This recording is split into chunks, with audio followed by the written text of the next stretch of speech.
Fox Sports. We are Fox. We are Wisconsin.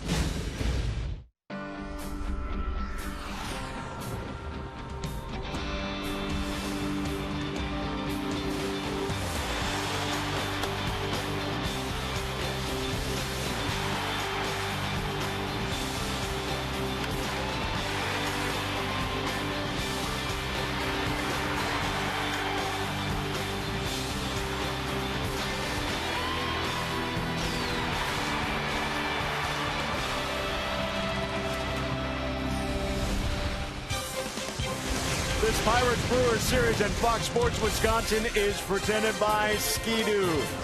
Only 2 games remain in the regular season, but still so much to play for here at Miller Park. The Brewers try and get one back and get back on track against the Pirates in Game 2 of their series. Milwaukee looking for win number 95 on the season behind Randy Wolf, and currently building a record established here at Miller Park for most wins in a single season. It stands at 55, and they could use at least one more to secure home field in the first round of the playoffs. Davey and Craig back on board here on Fox Sports Wisconsin, getting closer to first pitch of Game 2. Always fun to keep track of records that are falling, as we've seen plenty in the last couple of weeks, but also really this batting race going on right now between Ryan Braun and Jose Reyes. Look at how close it is. Jose Reyes already 0 for 1 tonight. You've seen a lot of numbers right here. They're in a virtual tie, but if you break it right down to the nth degree, Ryan Braun right now out in front. This is a fun one. Oh, it certainly is. It reminds me of a race back in 1976 when I was with the Royals and George Brett, Hal McRae, percentage points going down to the last day and last at bat of the season, and George Brett won it. Yeah, George Brett, and almost won it then. And, of course, here now we've got Ryan Braun and Matt Kemp for the MVP honors. And these are some spectacular numbers, especially put up lately by Matt Kemp. Well, they certainly are. And I know a lot of people were saying that they would vote for Matt Kemp over Ryan Braun. But, you know, I tell you what, they both have outstanding numbers. And I look at that .999 on-base percentage. You know, Ryan Braun's having a spectacular year. It's going to be a toss-up. Incredible numbers by both of these guys. Well, it's all coming down to the final 2 games. Brewers desperately want to hold off the D-backs for home field being rocked. Explain it all coming up next.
at Menards.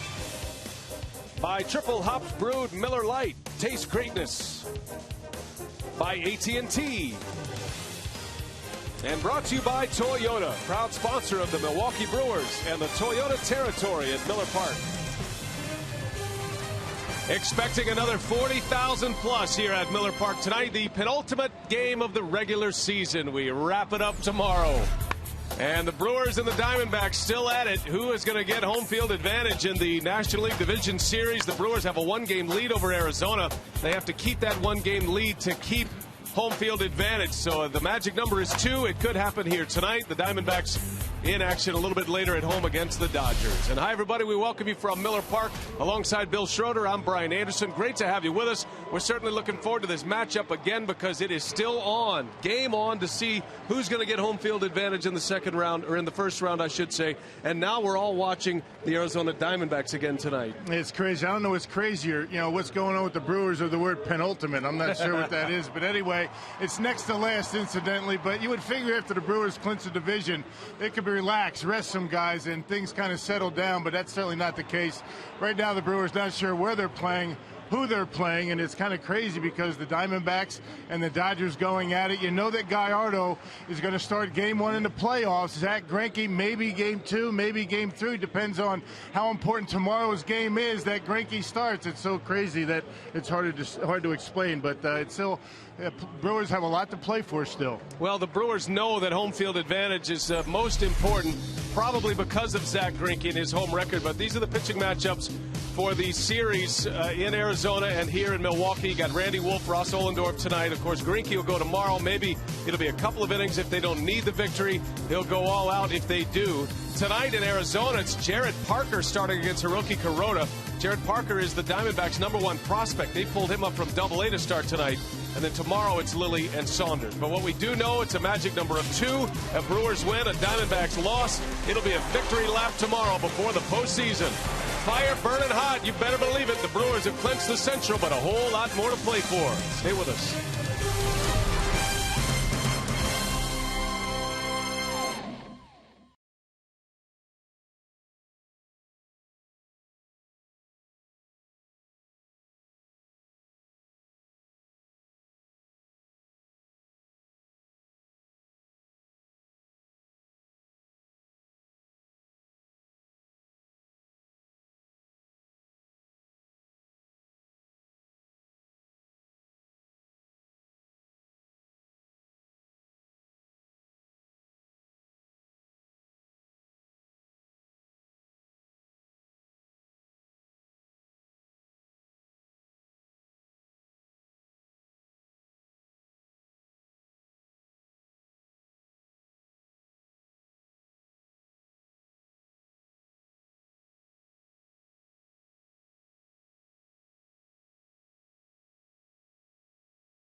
And we're set for first pitch here at Miller Park, Milwaukee.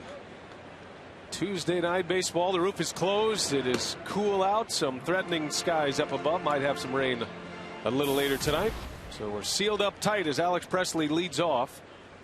He homered in the first inning yesterday. Presley, Josh Harrison, Andrew McCutchen against Randy Wolf, and there's a base hit to start it for the Pirates. Our Pittsburgh Pirates batting order tonight coming from our engineer Arthur Wycheck. Now your starting lineups for the Pittsburgh Pirates. In left field we have Alex Presley. At third base, Josh Harrison. Then Andrew McCutchen. At first, Derek Lee. At second base, Neil Walker. Then Ryan Ludwig, Matt Pagnozzi, Ronnie Cedeno. And pitching for the Pirates, we have Ross Ohlendorf. All right, nicely done, Artie. So all week we've been taking you to some of our behind-the-scenes personnel and our engineer, the man who plugs it all in and makes it all work. Arthur Wycheck doing a nice job with the batting order. Brought to you by Piggly Wiggly. Good pace tonight. Yeah, I think every day is a little bit better than the last. It's a fly ball to right. Josh Harrison flies out to Corey Hart. There's the first out of the ball game for Randy Wolf. Let's check the rest of the Brewers defensively behind Randy Wolf tonight. In the outfield, it is Braun, Hairston, and Hart. Around the horn, it goes McGee, Betancourt, Weeks, and Fielder. And George Kataris doing the catching tonight, as he normally does, with Randy Wolf on the mound. Well, he's had good success against the Pirates in his career. This is his 19th start.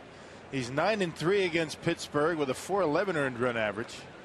Putting together a pretty good month of September, making his 5th September start. And last tune-up before the postseason. Home plate umpire tonight is Andy Fletcher. Bill Welke, his brother Tim, and Jim Reynolds on the bases. Tim Welke, the crew chief. And the son of an umpire, Randy Wolf, on the mound. Or the brother of an umpire, Jim Wolf. Randy Wolf, his final start of the season. 33rd start of the year for Randy Wolf. And less hits than innings pitched. 205 hits in 206 2/3 innings. Wolfie having a very good season this year. Rough outing his last time out at Wrigley against the Cubs. He got a loss. 6 runs in 6 innings. Here's Andrew McCutchen. He was out of yesterday's lineup for the Pirates. He was hit in the abdomen during batting practice and a late scratch. Turns out the Pirates didn't need him. They scored 9 runs on 13 hits, and his replacement, Xavier Paul, was 2 for 5 last night with a single and a triple. Scored a run. A wild one here last night, a game that lasted over 4 hours, a 9-inning game. It was won by the Pirates 9-8. But the Brewers' loss, coupled with the Arizona Diamondbacks' loss against the Dodgers, kept Milwaukee +1 for the home field advantage in the first round in the LDS. Yeah, the Pittsburgh Pirates, whose offense has not been all that great this year, pounded out 13 base hits. It just wasn't. It was just one of those days for the Brewer pitching staff, started by Sean Markham. Offense looked pretty good. Had their opportunities and a tough loss. Now the Brewers, with a win tonight, a Diamondbacks loss, will secure that home field advantage. And I think more than any other team in the National League, the Brewers concerned about home field advantage. And it really boils down to one starting pitcher, Zach Greinke, who is undefeated at Miller Park this year. And Ron Renicky and Rick Kranitz would like Greinke to be able to pitch at home. There's a bouncing ball to short. Betancourt to second. And the turn is not in time. McCutchen beats it out. Close play. Ron Renicky on his way out. Yep, all the close plays for Bill Welke have gone against the Brewers. A big missed call in last night's game late on a stolen base attempt. And once again, Bill Welke giving the call to the Pirates. And I think that's what Ron Renicky's out there talking about. How about us one time?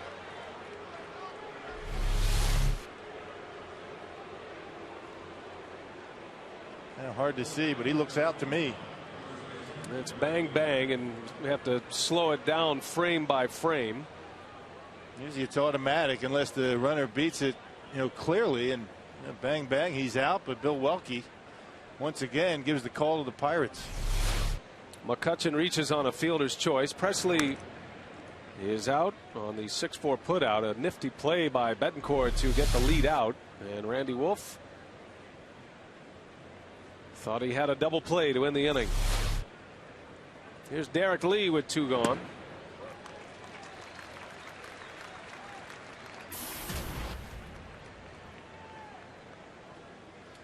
Well, Lee coming back from a hand injury. Traded from the Orioles to the Pirates just before the trade deadline. He and Ryan Ludwig were sent to Pittsburgh, trying to bolster a little offense that has struggled this year. But the Pirates hit the wall in late July, and they were never able to recover. As a matter of fact, the Pirates start play today 22 games back, and certainly eliminated long ago. They're ahead of the Cubs and the Astros in the National League Central, 4th in the 6-team division.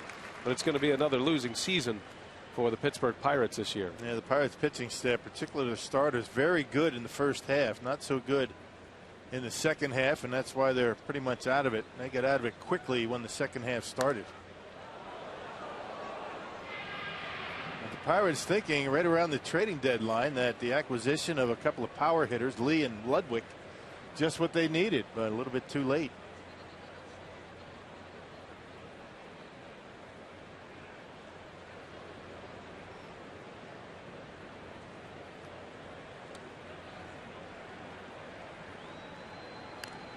Well, the Pirates have not had a winning season since 1992. That was the year with Barry Bonds and company. Jim Leyland, the skipper of that club in '92, lost in the NLCS that season. That's the last time they've had a winner. And the drought continues for the Pittsburgh Pirates. Another 1-2 pitch, and Lee takes a ball. Yeah, the Pirates are kind of the present day Montreal Expos. Remember all the big time talent that the Expos had to part with? Randy Johnson, Vladimir Guerrero, to mention just a few. Pirates right in that same boat. They had some pretty good talent that they weren't able to keep.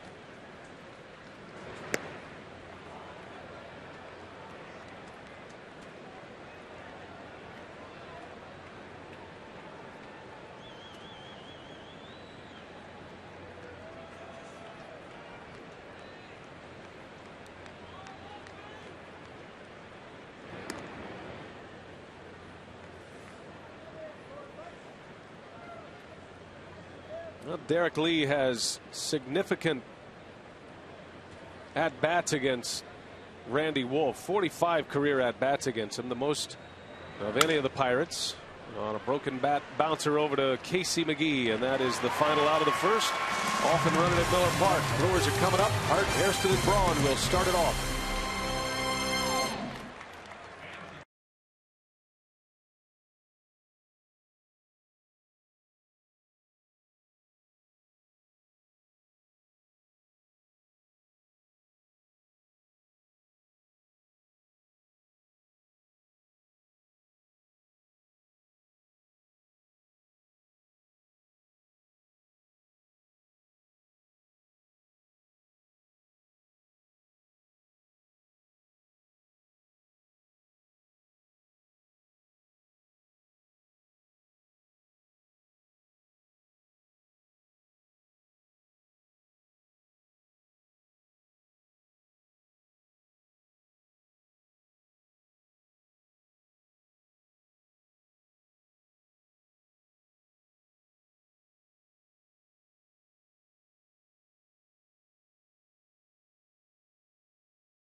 Wiggly batting order. We send it out to one of our cameramen, Ricky Brook.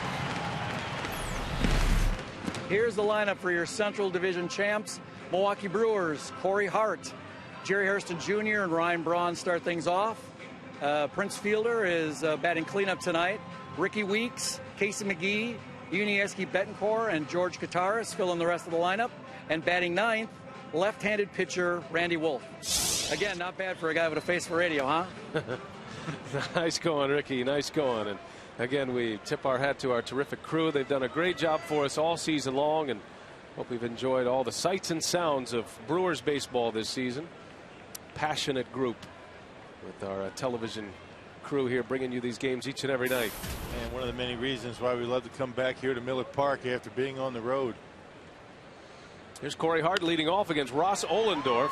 Backhanded play from Harrison. And Hart is retired. Here are the Pirates defensively behind Ohlendorf.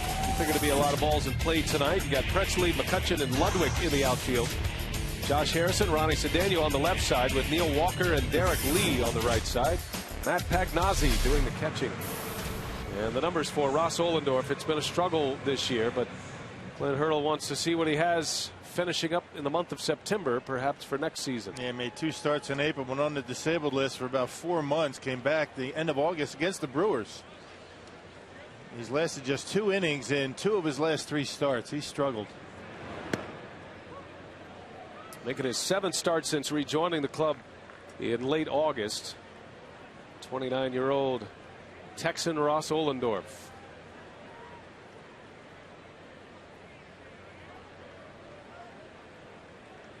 Jerry Hairston Jr. getting the call in center field tonight. We've seen Hairston play shortstop. He's been at third base in a starting role the last 2 games. Renicky likes the way he's swinging the bat, so he continues to play. And instead of Nyjer Morgan with a right-handed pitcher on the mound, it's Hairston who gets a call. Yeah, giving Nyjer a day off, at least early on. Give him some innings off anyway, and you might see Nyjer in there defensively later on. You don't know. It's kind of what Ron Renicky has been doing. It's kind of been tough on him. He wants to secure home field advantage, but at the same time, he wants to rest some of his starters. It's kind of difficult to do both. Tough to prioritize when you have those 2 things at the top of your mind. The Brewers such a good home team this year as Hairston strikes out. 2 gone in the first.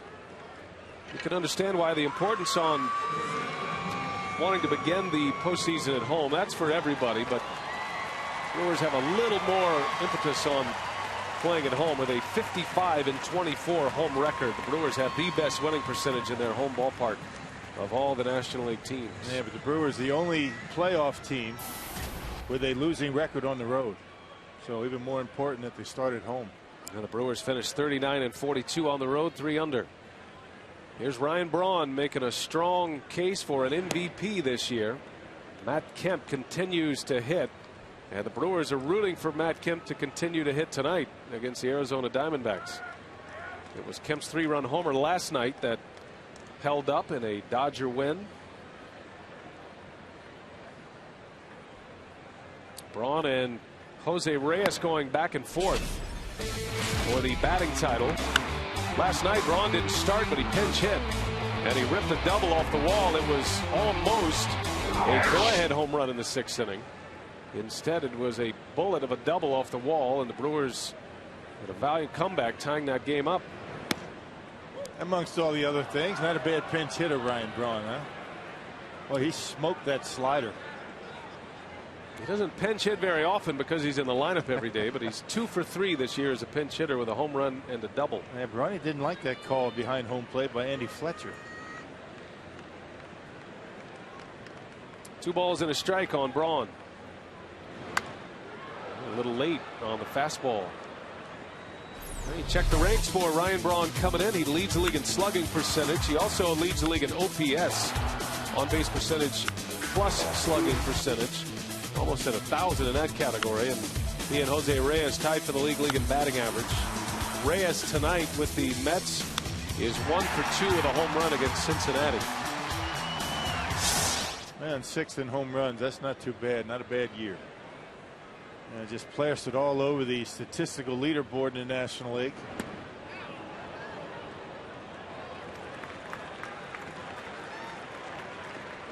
It was interesting last night. Braun, who most always hits in front of Fielder, ended up behind him after he pinch hit. It was Fielder who had the protection of Ryan Braun in that game, and Braun certainly sees a lot of pitches he can handle because of the threat of Fielder behind him.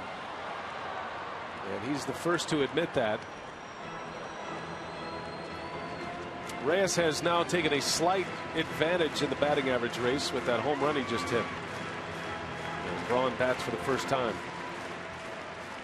It's going to be tough for Matt Kemp to catch Reyes and Braun. They would have to go 0 for the rest of the way, and Kemp would have to get extremely hot in the last 2 days. Braun back up the middle. There's a base hit. Well, you hope Braun continues to get his hits and let Matt Kemp get some hits. We don't want to play favorites at this point. Let them all hit. And Braun on a 3-2 pitch, a sinker. Down in the zone, down and in, and Braun able to pull the hands in and bang it into center field. So I guess, did he leapfrog Jose Reyes? That'll jump in the head of Reyes with that base hit. And it's interesting that Braun winning the batting title might be the thing that gets him a most valuable player award. You don't know how the voters will go, the sports writers who vote. I think there is a great deal of importance on the fact that Braun is in a pennant race and providing key hits, clutch hits when it counts. Now we're going 6 deep on the other side of the decimal. 9 thousandths or thereabouts. 6 thousandths.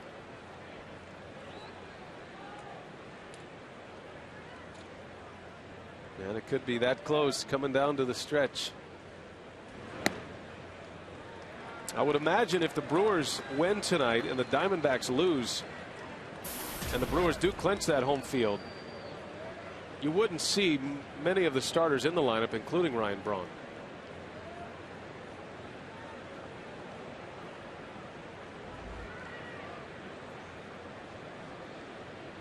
Among other things we are watching tonight, the ball games in Houston and Atlanta. The Phillies lead the Braves 6-0 already tonight. Derek Lowe struggling again. He's already out of the game. Braves could have locked up the wild card with a win tonight. The Phillies are back, huh? In a big way. And they're trying to prevent the Atlanta Braves, their division rival, from entering into the postseason. Cardinals will be in Houston tonight. That game is underway and scoreless in the second inning. And St. Louis has Jake Westbrook on the mound tonight. A lot going on, more than we imagined when we saw a clinch on Friday, as Braun takes off and he'll steal second easily. Got a great jump. Pagnozzi doesn't even bother with a throw. And now with first base open, you wonder if Clint Hurdle is going to put Prince on first. Had a great jump. He had a big lead, a breaking pitch, and no chance for anybody to throw Brawny out. Actually almost hit Prince with that sinker. Like it handcuffed Pagnozzi as well. Braun got a great jump. His 32nd steal of the year. He's only been caught 6 times. He is stealing bases at a clip of 84%. Now he's in scoring position for Fielder.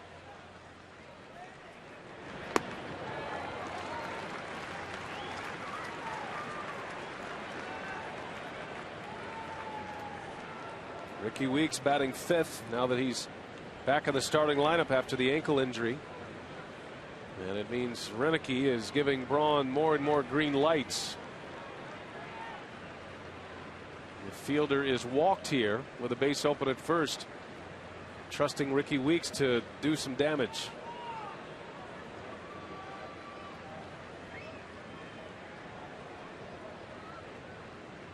I'd be surprised if Ollendorf throws him a strike. I'm surprised they're pitching to him anyway. And he walks, so Fielder draws the walk, staying patient at the plate, and here comes Ricky Weeks.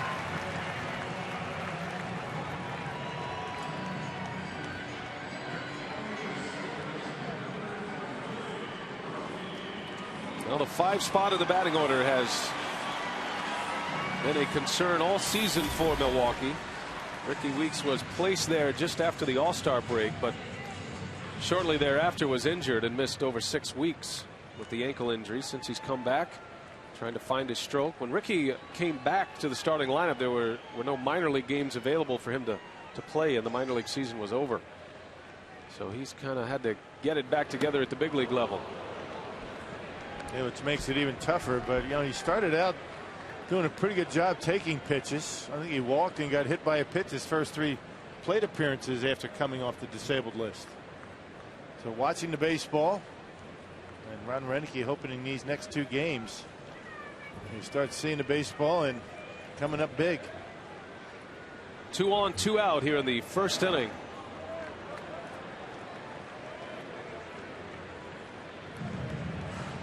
And whoever it is, it looks like it's going to be Ricky in the postseason. Has to be able to, you know, clean up the mess after they walk Prince.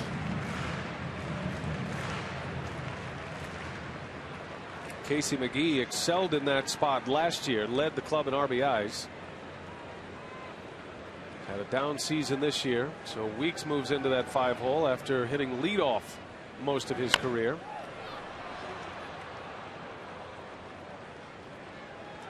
A couple of very interesting leadoff hitters for the Brewers this season. Ricky Weeks and Corey Hart. As a matter of fact, the Brewers are the first team in the history of baseball to have 2 leadoff hitters on the same team have at least 4 leadoff home runs this year. That's a good way to start a game. You get up there, you put the opponent down 1-0 right away. That's why Roenicke likes either one of them in that leadoff spot.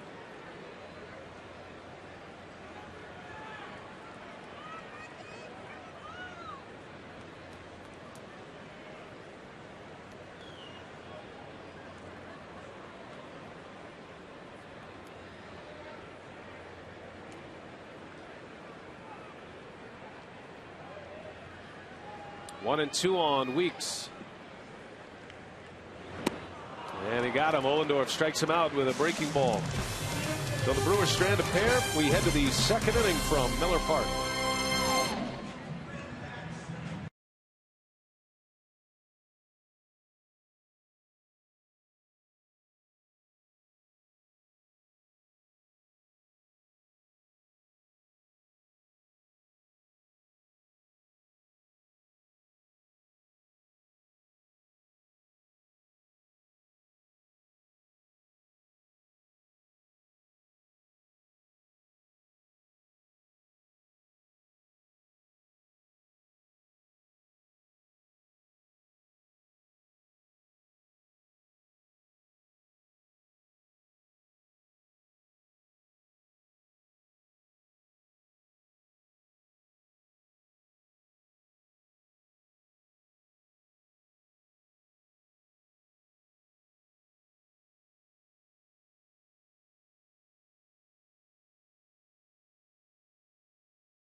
Pirates and the Brewers, second game of the series and the second to last game of the regular season. The Brewers will begin their postseason on Saturday. Randy Wolf back on the mound. He'll face Neil Walker to start it. Switch hitting second baseman Walker. Pirates had a man on in the first. No runs on a hit in the first. The Brewers leaving 2 in the bottom of the first with a hit as Randy Wolf gets ahead of Neil Walker.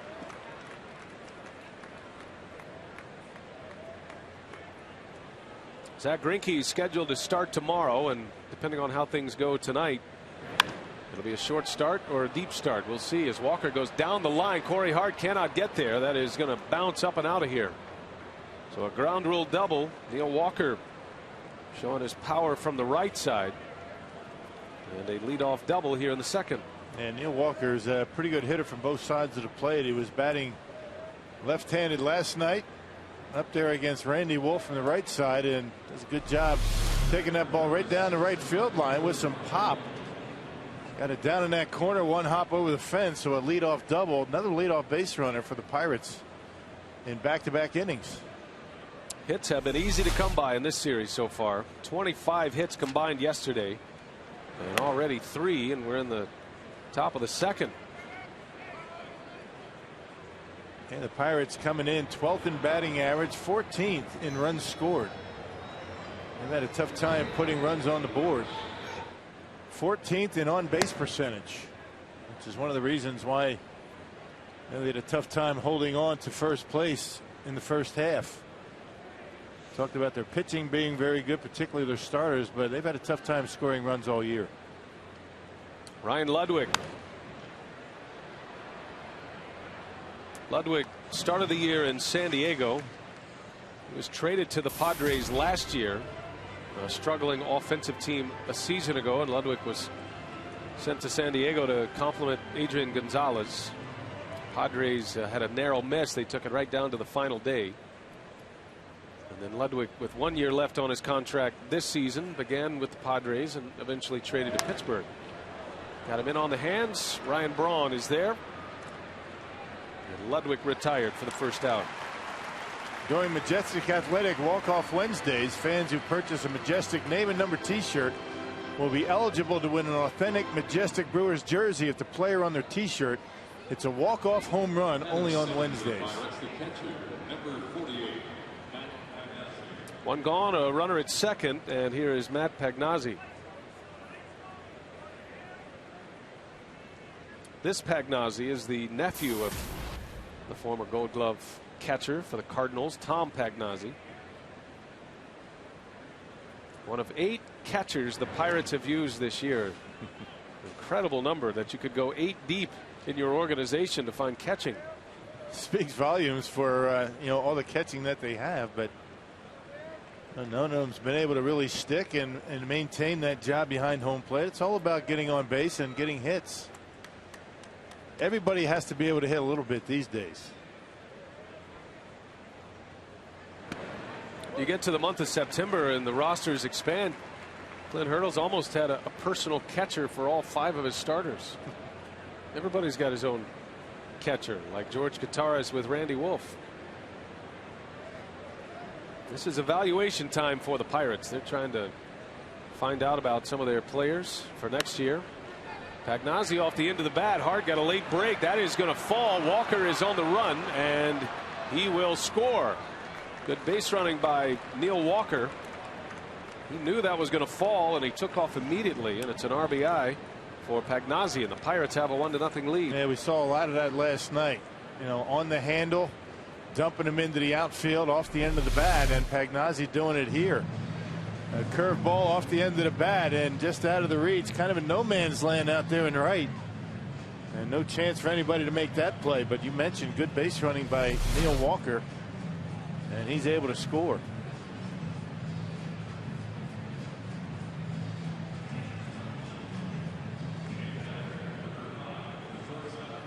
Ronnie Cedeno with one away.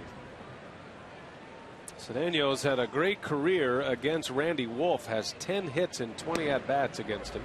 Yeah, just about the only player in the lineup for Pittsburgh that has really had good success against Wolf throughout their career. I mean, look at those numbers. That's pretty good. Wolf looking for a ground ball here.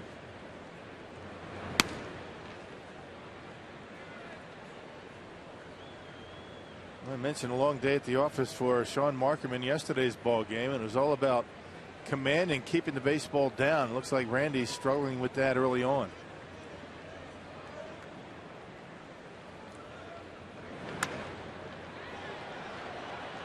Ball and 2 strikes on Cedeno. There's Sean Markham. Had his worst start of the year last night, and hoping to just throw it away as a tune-up start. He gave up the most hits he's allowed all season, 10 of them, and the most earned runs, 7 of them. And again, not many were hit right on the screws, but the fact that he was leaving his pitches up in the strike zone allowed the Pirates to dump him in the outfield. Markham will either pitch game 2 or 3 in the NLDS, the division series. All depends on what happens tonight.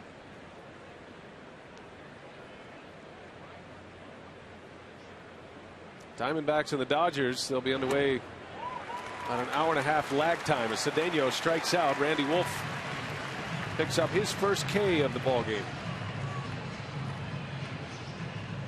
That fastball up and away, and Cedeno making a rare out against Wolfie, chasing a pitch out of the strike zone and behind it.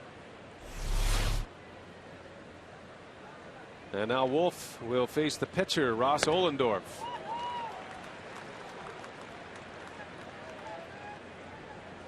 Has a couple of hits this year. He's 2 for 12. One of those 2 hits, though, a home run.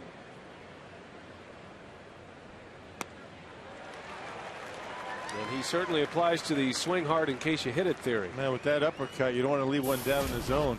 That's pretty much the only place he's going to be able to put the bat on the baseball.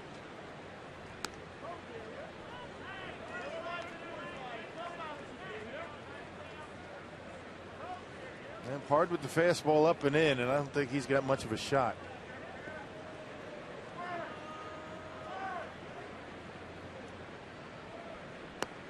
And down he goes. Middle. Strikes him out. Back-to-back Ks. A run in for the Pirates. Brewers play from behind.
th game of the season last night. They have a big lead on the Braves today.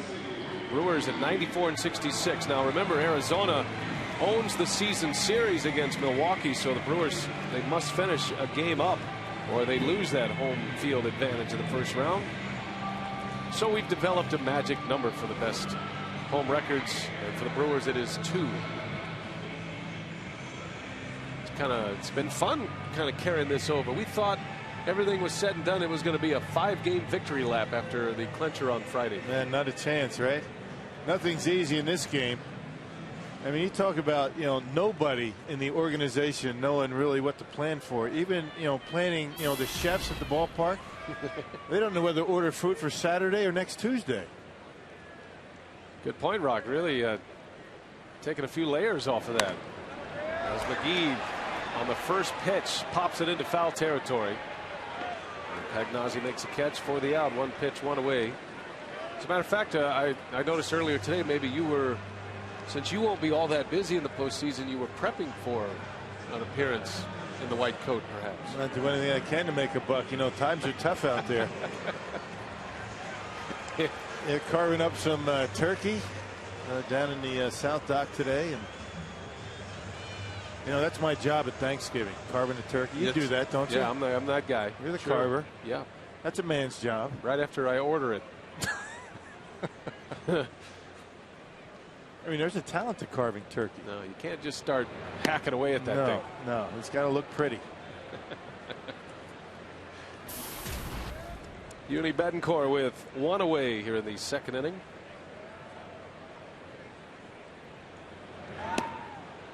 Betancourt with a couple of hits last night. He was 2 for 4. He drove in 4 runs last night.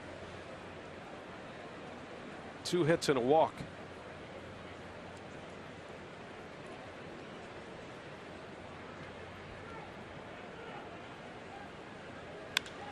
And that one's going to find a hole, a base hit. The Brewers shortstop starting to heat up at the plate just in time. Hey, a reminder, this October, the American League's best teams will look to their brightest stars to see which one will become the newest hero that leads them into the Fall Classic. Legends are born in October, and our exclusive coverage of the ALCS begins October 8th, only on Fox. Very dramatic.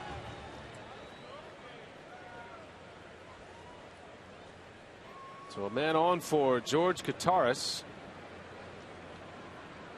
One of the 38 players that were used in last night's game.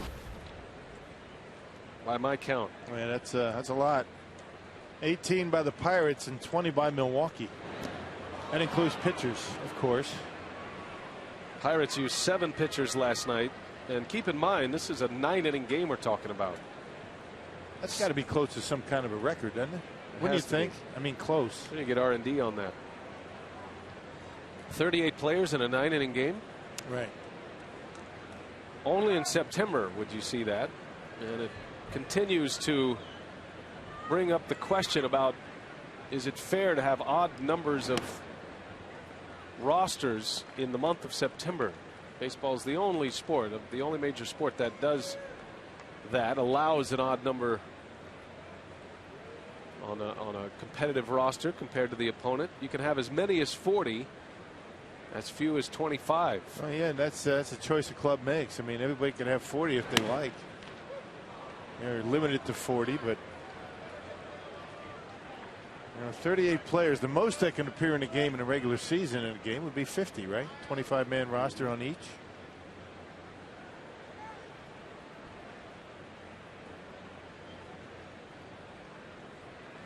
Kottaras bench hit last night. George made the final out in last night's game.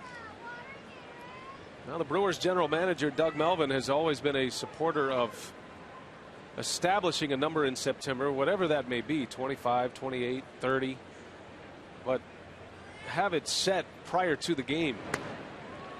Meaning you could call up a pool of players from the minor leagues, however many you want. But once you get to the exchange of lineups, you have to determine who is available in that particular game. So right. It wouldn't be the Pirates with 33 players on their roster and the Brewers with 27 or 28. Yeah, because the Pirates have 12 relief pitchers down in the bullpen. Betancourt takes off. Kottaras takes ball 4. Yeah, the Pirates used 4 different pitchers last night in 1 inning. That was the 6th, right? I mean, you wouldn't do that in the regular season. No. You run out of pitchers. I think it's a good idea. There's the Brewers GM in the shadows. You still get to look at your prospects, but you have to make sure that you only designate 30 guys any given day. It's a great idea. Or whatever the arbitrary number that they come up with. It wouldn't count against service time. It wouldn't count. It just would even the playing field for those particular games. And there's a lot of merit to it. Doug Melvin's one of the first to take it to the GM's meetings. He's been doing it for a few years now. And we'll see if that changes down the road, where it really comes into play when you have a pennant contending team or a team like the Brewers trying to secure home field advantage in a team that is not. As Wolf drops a bunt down, and a good sacrifice bunt to advance both runners. Yeah, the Brewers continue to bunt effectively this year. One of the best bunting teams in the National League. Marlins #1, Brewers #2. And the Brewers pitching staff has done a nice job. Sean Markham leads the way in that category amongst pitchers. A little turn the lineup over now. Corey Hart, the leadoff hitter, will step in. A quick trip to the mound for Matt Pagnozzi.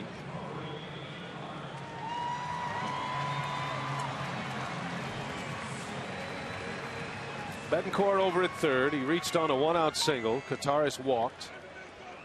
And now 2 gone. A base hit should put the Brewers on top.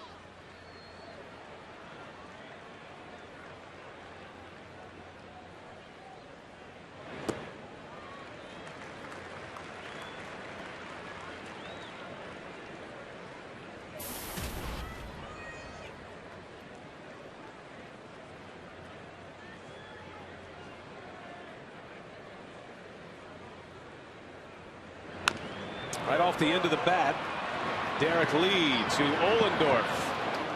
And the inning is over. The Brewers strand 2 more. They've left 4 already. You're watching the Brewers and the Pirates on Fox Sports Wisconsin, presented by Ski-Doo.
Subway. Try our $5 featured foot long of the month. Subway, where winners eat.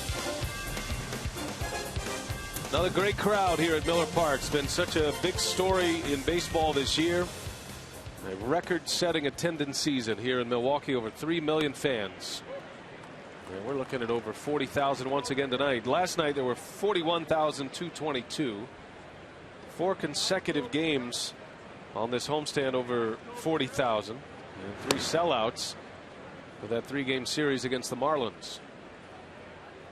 Record-setting year in many ways for the Brewers in 2011.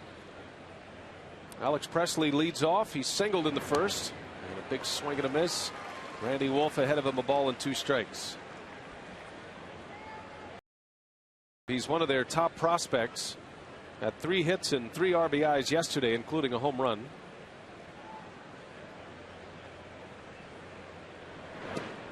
They don't give away jobs in September for the next season, but you figure Alex Presley has a leg up to be the starter in left field when 2012 begins for the Pirates. Yeah, swings the bat a lot like Johnny Damon over there in Tampa. A very similar style. Takes his top hand off of the bat upon contact. Kid can run a little bit. He's got 8 stolen bases this year. Question is he going to be able to hit enough against lefties to be able to play every day? Got a little time last year. He had 19 games in the big leagues last year.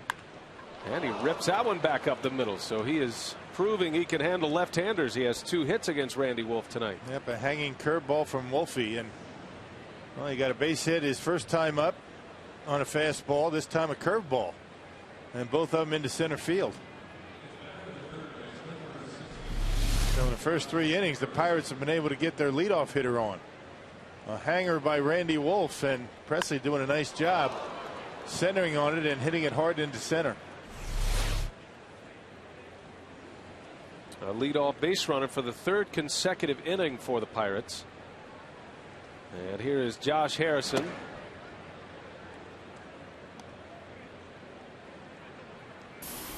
Harrison, another one of the kids that the Pirates like, big prospect coming up through their system, infielder. We've seen him play mostly third base in the matchups against the Brewers, but he can also play second. And you could put him in the outfield, and there's his uncle, John Shelby, Brewers coach. Proud of his nephew. Got to be tough for Shelby down in that dugout.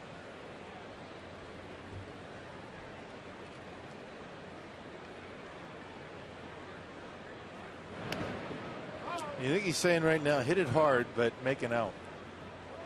What do you think he's thinking right now? I don't know, because he won't give it up. We keep asking him about that. Matter of fact, when Harrison hit his first major league home run, that was against Milwaukee back in late August. A little bit easier for him. I mean, he was up in the press box at the time. Eye in the sky. Now he's right in the dugout, right in the hornet's nest. Easy to hide out. He's hearing it right now, I would imagine. Probably saying, don't throw him a fastball. Sounded just like him. Runner goes, and a breaking ball. Katara's throw is late. Presley picked the right pitch to run on. Slow curveball and an easy stolen base for Alex Presley.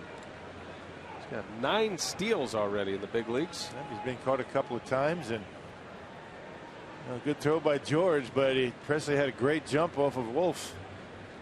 Presley's only played in 52 games and already 9 stolen bases. Ball and 2 strikes on Harrison.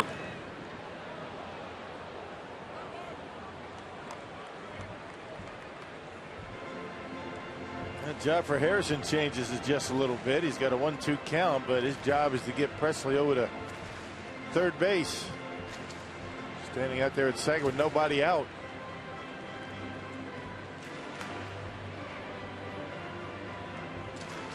Saw him in Pittsburgh early in the year, and he looks like he can drive the ball to the gap in right center pretty well.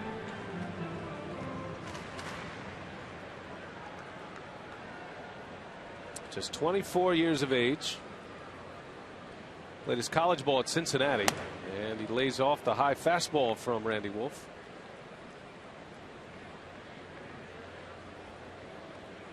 John Shelby was saying Josh has always been a good hitter throughout the minor league system. Has a career batting average in the minor leagues over 300.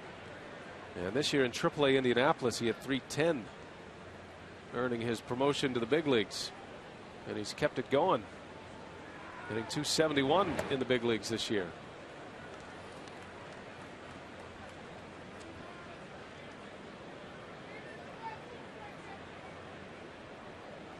I haven't seen this many trips between Kataris and Wolfie on the mound in recent starts.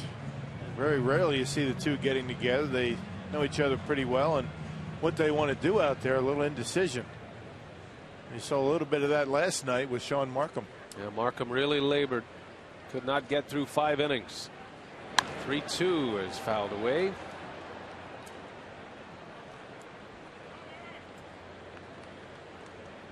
Just something about, you lose a little bit of that edge. I mean, not 100% of it, but you just lose a little bit of it. And I think we saw it a little bit last night with Markham. He wasn't himself, and I think you're seeing it a little bit here today in Randy Wolf. In the air to left, Braun is over. And he's got it for the out. So a long battle between Harrison and Wolf. Finally won by Wolf, and Presley still standing at second base. They were just $16. Get one Terrace Reserve ticket to select Wednesday Brewers games and won 2011 adult admission ticket to the Harley-Davidson Museum. Call 414-902-4000 or visit brewers.com/HD Museum. Although these games are very important for the Brewers, and no one will dispute that, it's not the same as trying to get to the postseason. The guys know they're in. You might lose just a little bit of the edge that you had all year. And I think that's part of what's going on with the Brewers pitching lately. You talk to fans of the Red Sox, the Rays, the Cardinals, the Braves. They said, we don't want to hear about your fabricated race you have going on. They're Right. trying to play their way in, where the Brewers are in, hoping for home field advantage. But there's a bit of a difference. And I think more than anything else, the manager and the coaching staff feeling the burden of that on a preparation standpoint, where the players not so much.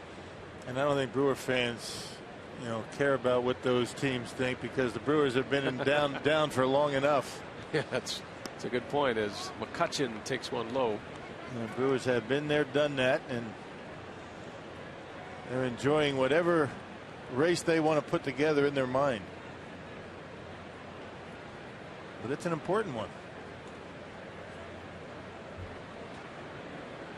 Renicky enjoyed about 15 minutes of the celebration Friday night before he brought it up. Little jam shot, long run for Hairston. He's there. Presley will tag, now stop. So 2 gone, a couple of fly ball outs. And Presley still at second base. And both of them, Randy able to get in on their hands. Harrison and now McCutchen. That's a little bit down on the trademark, and easy outs into the outfield.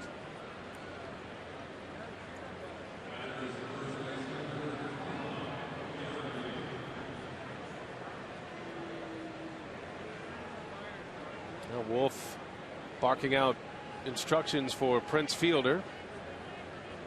Defensive instructions. Normally that comes from the dugout, but Randy Wolf, he knows the game he's going to pitch. Always wondered if a hitter picks up on that. And judging by that pitch, looks like Wolf is going to pitch Lee away. Yeah, the other thing he might be saying to Prince is, get out there, play deep, cut off that hole. I'll get over to first and cover. Don't worry about it.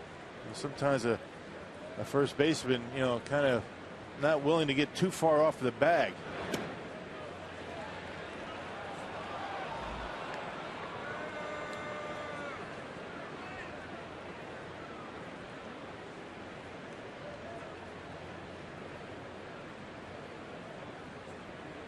Lee's only been able to play in 27 games for the Pirates. Almost immediately got hurt once he was traded to Pittsburgh. A broken hand. He's had a couple of hand injuries. One this year at the plate, and then there was one a couple of years ago that was a tough injury when he was at first base as a member of the Cubs. It's still been a tremendous career, but it could have been a lot better. 1-2 the count on Derek Lee. 2 gone in the inning. And when Lee's right, like most good hitters, he's going to drive the ball to right field. And when you have a wrist injury and you're just coming back, you're a little bit vulnerable on the inside part of the plate with a fastball, particularly up and in.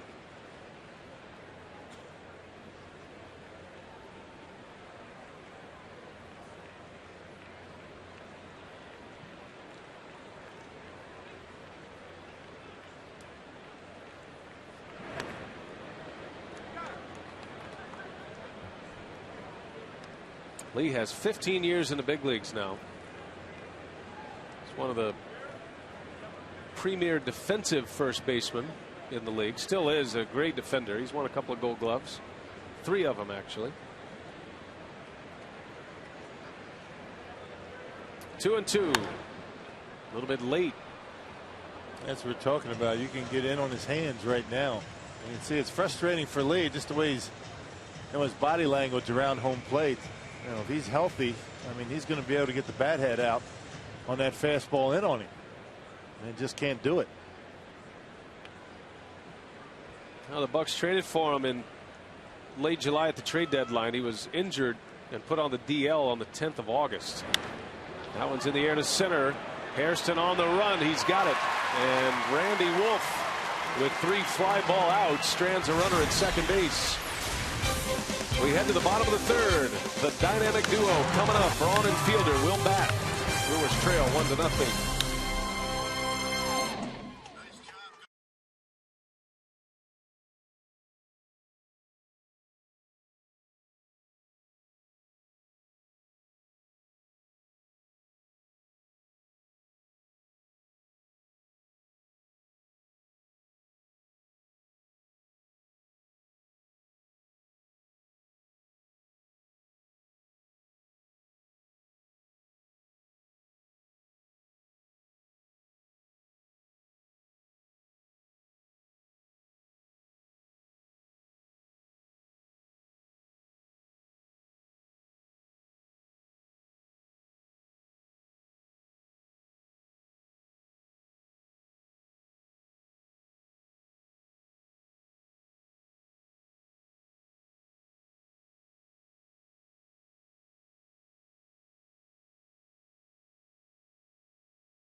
Third inning. Pirates got a run in the 2nd. Earlier today we had our crew party. We served a great meal, and there wasn't a lot of things to like about Ron Roenicke already. There's one more. How about Ron Roenicke, the Brewers manager, coming out and offering a motivational speech for our terrific crew today? And it was a great speech. He had some great thoughts and talked about teamwork, and you had that feel like this is what the players feel like when Roenicke addresses them. And what a great guy. What a class act he is. He's a guy that has every inch covered, from what's going on the field to the baseball operations side, the scouting department. And then we mentioned that we were having this crew meal today outside by the trucks. He goes, yeah, I would like to come out and say thanks to everyone who's presented Brewers baseball in such a great way this year. How many managers are going to do that in the big leagues? One. I think one. I think one. Him. That's big league. It really is. Didn't have to do that. Made a great impact, and we certainly appreciate that. We had a good time with our crew out there today, and winding it up tomorrow on Fox Sports Wisconsin, our final broadcast of the season, broadcasting a Brewers game. Got plenty of programming coming up for the postseason, including the rally that begins on Thursday. 5 o'clock on Thursday, the big Brewers pep rally before they start the postseason. That's going to be fun. Hope it's not raining. It is the city of festivals, and it's a good reason to throw one more festival on the Summerfest grounds. Right. I don't think the rain is going to dampen any of the spirits down there, that's for sure. I suppose it'll clear up.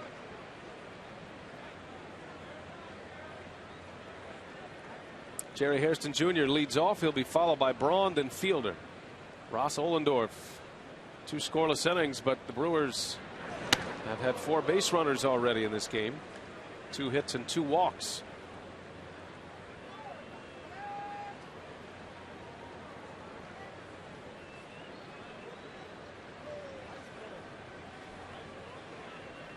Hairston figures to be a big part of the postseason plans, as he lifts that one high in the air to left. And Presley makes the catch for the first out of the 3rd inning. Well, Ross Ohlendorf here in the 3rd inning, already getting by what he does 2 of his last 3 starts. As you see, our Powerball home run leaderboard, the big fellow at 35. And Ryan Braun, Corey Hart, and Ricky Weeks with 19. That gives you a sense of how good he was going before he got hurt. But Ohlendorf, 2 of his last 3 starts before tonight, was only able to get 2 innings under his belt. Got knocked out after 2 innings. Here is Braun with 1 gone in the bottom of the 3rd.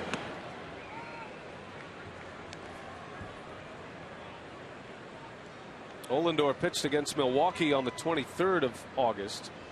Gave up 7 runs, 4 earned in 5 innings. See where it stands. Jose Reyes has hit another home run. He has 2 homers tonight against Cincinnati, so he is back on top. Matt Kemp is 10 points behind Reyes and Braun. That's why Kemp is unlikely to get to the top spot and win a Triple Crown this year, even though Kemp leads the league in home runs and RBIs. And Reyes with a 7/10,000th of a point ahead of Brawny. He said there'd be no math, Rock. Good lesson for our math teachers watching. That's why baseball players know math so well. That's right. Doing the averages. Guys can do their batting average in their head. I can remember in college, you know, you're thinking, let's see, since I'm 0 for my last 26, if I go 13 for 15, I might actually have a chance to play the rest of the year. It was easy for me, 20 for 100. That's easy math. There's the strike on Braun, and it's to 3-2. 20 hits and 100 at-bats. That doesn't seem like much. Nice round number, though, isn't it? Beats 19 out of 100. That's right. Full count. Crowd wants to see some action here. And a topper over to third base. It is Harrison. Nice play. Josh Harrison takes care of the speedy Braun for out number 2.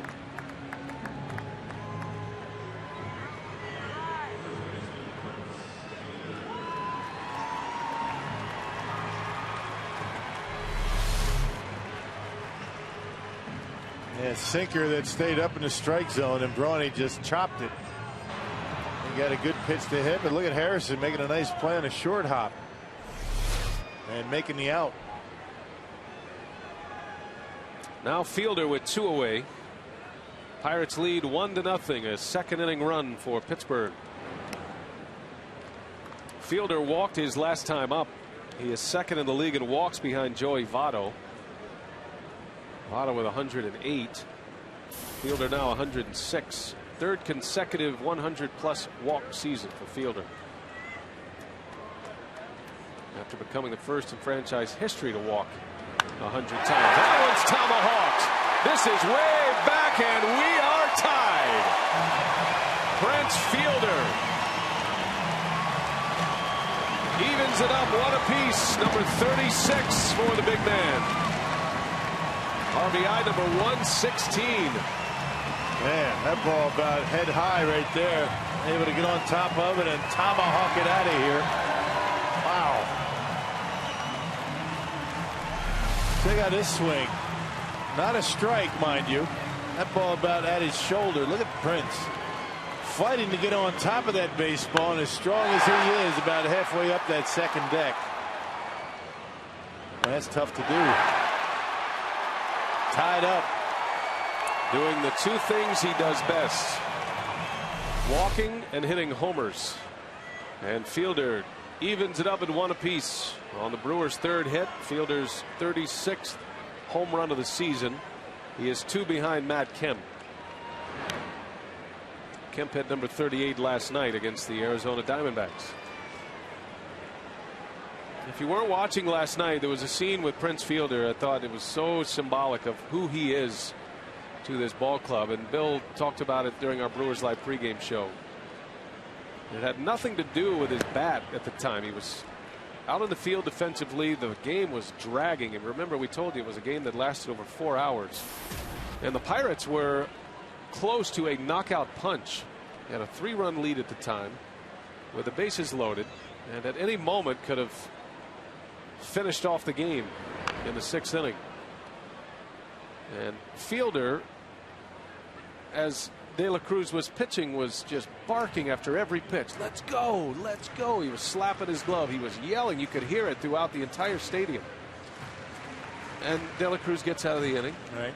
And Fielder comes up with a big hit the next inning. The Brewers score 3 and tie it up. And it was just one of those moments that shows you what kind of player, what kind of leader that Prince Fielder truly is. It's a leadership quality that, a guy, gets a sense for what he has to do at a given moment. Does he have to put a smile on his face and high five everybody, relax guys, or kick him in the butt? And that's what he did last night. And things were not going well for the Brewers at that point when he started to get fired up out there at first base. Pitchers were walking guys, a lot of pitches, and not throwing strikes, and Prince started to get a little bit irritated, but it was in a positive manner. Well, it was a loss, but spoke volumes about the ball club. They came back on 3 different occasions last night. Couldn't push that 4th comeback across, eventually losing 9-8, but Fielder was right in the middle of it. And you look at things like that, especially for a guy who was headed to free agency. Impressive.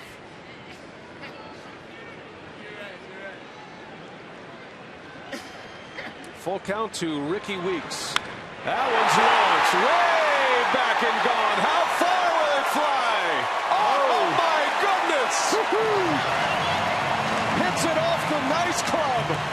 Oh, man. One of the longest you will ever see at Miller Park. And the Brewers have the lead 2-1 on a mammoth home run from Ricky Weeks. That's the way he hits him in batting practice off of Dale Swain, but there's no Dale Swain out there now. I thought that had a chance for the 3rd deck up there. Only halfway up the glass on the nice club. People eating out there got a shock when that ball hit the glass. And sinker in on him, and look at the extension for Ricky Weeks. And you talk about hitting it on the sweet spot and getting extended. It's just a matter of how far that baby was going to fly. Check it out. My goodness. Bingo. Incredible power. His first home run since returning from the disabled list, and look at the reaction in the dugout, especially by the man who has known Ricky Weeks since they were teenagers. And he's seen Ricky hit a lot of long home runs, but none that far. Yeah, we haven't seen one up there this year. And maybe 1 or 2 since this place is opened. A home run in a game off of that glass out there. And not only was it off the glass, it was about halfway up that glass. Be interested in the tail of the tape on that. Well, Fielders went 453 feet, and Ricky Weeks. And it basically just started to come down. That's it's 470, 480, you would think. It's got to be. Has to be. Got to be. Even Ricky Weeks, who very rarely smiles or has much of a reaction, has got to be impressed with that one. And it gives the Brewers the lead, 2-1. Strike on McGee. 7th time this year the Brewers have gone back-to-back with home runs in a game. Number 20 for Ricky Weeks.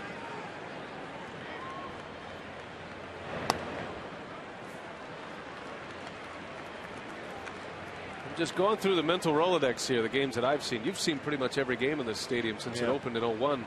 I remember Brandon Phillips hit one off Bernie's slide, a little more toward the right than Weeks, as McGee flies to right. Ludwig is there for the out. Inning over, but 2 impressive home runs. Plenty of mileage, Fielder and Weeks. And the Brewers have the lead 2-1.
with the crew and the community. Major League Baseball annually presents the Roberto Clemente Award presented by Chevrolet to recognize a player who best represents the game of baseball through positive contributions on and off the field. One local nominee will win the national award, which is presented annually at the World Series. The Brewers nominee is pitcher LaTroy Hawkins. From now through October 9th, fans can visit ChevyBaseball.com/Clemente to vote for LaTroy Hawkins. Participating fans will automatically be registered for a chance to win a trip to the 2011 World Series. Brian?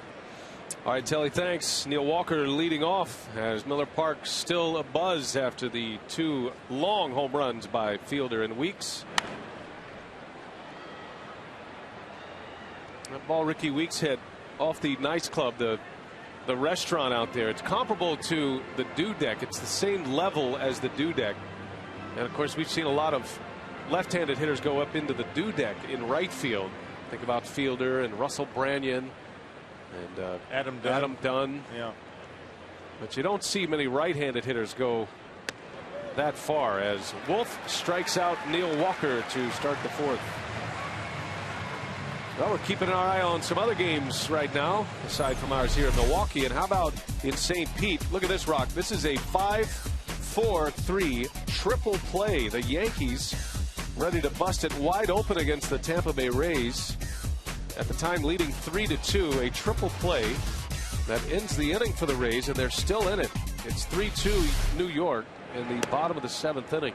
Yeah, the 3rd triple play in baseball. The Brewers have one, of course, and the Boston Red Sox turned a triple play earlier this year. So the Rays and the Red Sox are currently tied in the American League wild card standings. Yeah, the Red Sox are beating the Orioles. They're in the bottom of the 6th, 7-4. Kind of feels like we're headed for 163 games this season, a play-in game, which are always exciting. Some of the best drama you have the entire postseason, those games. Think back to that Tigers Twins game. And the Phillies laying one on the Atlanta Braves. They're up 7-0. And the Cardinals just put a 4th spot on the Astros. They're only behind a run. Houston jumped out to a big lead, 5-0, but St. Louis with 4 runs in the 4th still batting, and it's 5-4. The Cardinals are a game back of Atlanta. Atlanta could secure a postseason bid with a win tonight, but they're down big. Ludwig into left. Braun coming in fast and cannot get there. A base hit. So 1-out single for Ryan Ludwig. Check our AT&T trivia tonight. Who are the 2 pitchers in Brewers history to lead the league in saves? Good question. Craig Kimbrell is the National League saves leader right now. Kimbrell of the Atlanta Braves. John Axford is 2nd, but he's 1 behind Kimbrell. Kimbrell has 46. Axford a franchise record 45. And it's going to be tough for Kimbrell to pick one up tonight. Not many save situations down 7-0. No.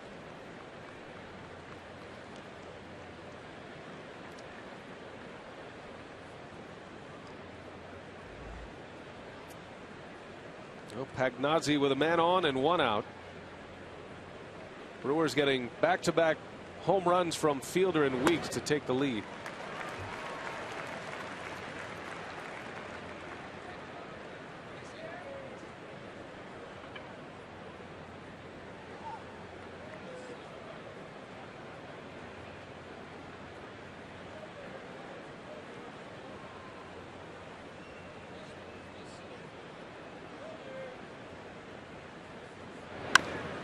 Chance for 2 here. Weeks, Betancourt in time for the double play. Randy Wolf gives up a hit that gets a 4-6-3 double play to end it. We go to the bottom of the 4th, 2-1 Milwaukee.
Then bottom of the third, Prince Fielder goes deep for his 36th home run, and Ricky Weeks goes even deeper for his 20th home run of the season to give the Brewers a 2-1 lead here in the bottom of the fourth inning. BA.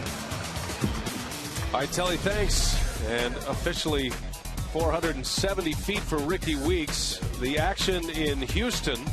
St. Louis Cardinals down 5-0 at one point, coming all the way back. John Jay with a sacrifice fly in the top of the fourth inning. Schumacher scores the tying run. All even at 5 in Houston, and the Cardinals still batting with 2 away. Bedcore right off of the pitcher, Ohlendorf, who makes the play for the out.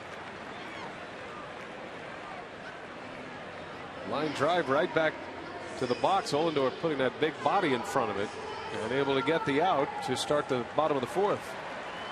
Yeah, Bedcore able to line it right back to Ohlendorf, put it right back to where it started. Good at bat by Uni, but nothing to show for it.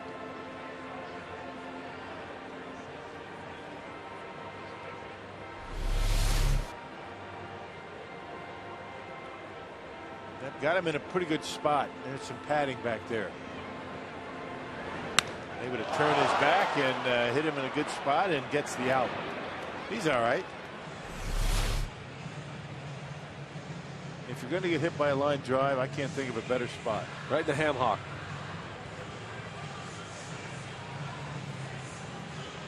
Right in the brain, as they say.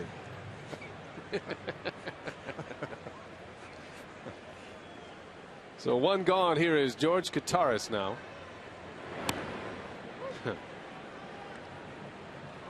So Ricky Weeks goes 470 feet officially. It's the longest home run by a right-handed batter in the history of Miller Park. I don't remember anybody hitting one up there. I mean, I remember them, hitting them off, the lower area of the nice club, where the signs are, but not halfway up that glass. The longest by a right-handed hitter previously, Wes Helms hit one 465 feet. And I have never seen anybody, hit one in batting practice, even up in the over the nice club, up into the seats. Up on the terrace level. Right. That's a blast. I thought for a second that Ricky Weeks, that ball might have landed up there. He just missed it. He got it off the end of the bat a little bit. Kataris strikes out, and 2 gone for Ohlendorf here in the fourth. It's an incredible home run. Let's go back to our AT&T trivia. The question: who are the 2 pitchers in Brewers history to lead the league in saves? And you got to go Ken Sanders, 1971. That was the second year the Brewers were in Milwaukee. Rollie Fingers in 1981. Fingers was the MVP that season. Yeah, those are back in the days of the 2-3 inning saves. Yeah, the Bulldog Ken Sanders, still see him around the ballpark from time to time. Businessman here in town.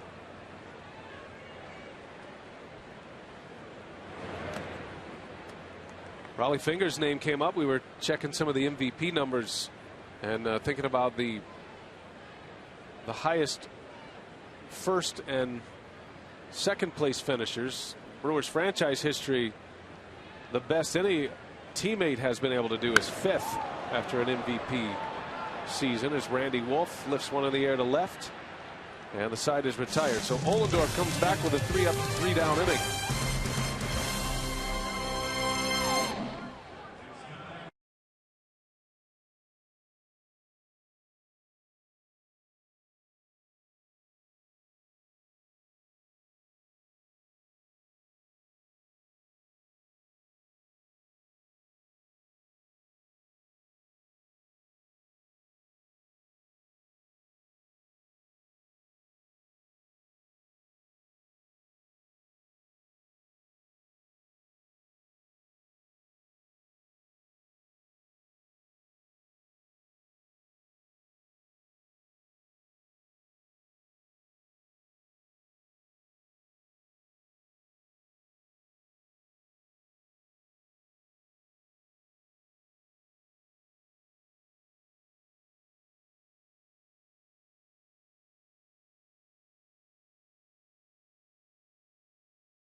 Milwaukee in the third, Fielder and Weeks. And let's check in on the action from St. Pete. How about Matt Joyce, a 3-run home run off his former teammate Rafael Soriano, former Rays closer. And the Rays have the lead 5-3. And the Buckhead Saloon in Milwaukee is tonight's Tavern of the Game winner. If they call the Brewers in the next 24 hours, they'll get 40 Miller Lite beer pen tickets to a Brewers home game in April or May of next year. This offer courtesy of the Tavern League of Wisconsin and Miller Lite. Tampa Bay Rays in a deadlock with the Red Sox starting play today. Boston at the beginning of September had a 9-game lead over the Rays in the standings. Boston was back and forth with the Yankees between the first and second, but as they moved into a wild card position, it looked like the Rays were done. Now Tampa Bay has a lead late. Yankees have already wrapped up the division and home field. As Ronnie Cedeno drills one deep left center, that'll be a ground rule double. Another leadoff base runner. 4 of the first 5 innings, the Pirates have had their leadoff batter reach base. And Ronnie Cedeno continues to do big damage against Randy Wolf, now 11 for 22 in his career. And not a bad pitch. It didn't look like a changeup, and Cedeno out on his front foot, but he's still able to drive it one hop over that left center field fence. A good power out on his front foot.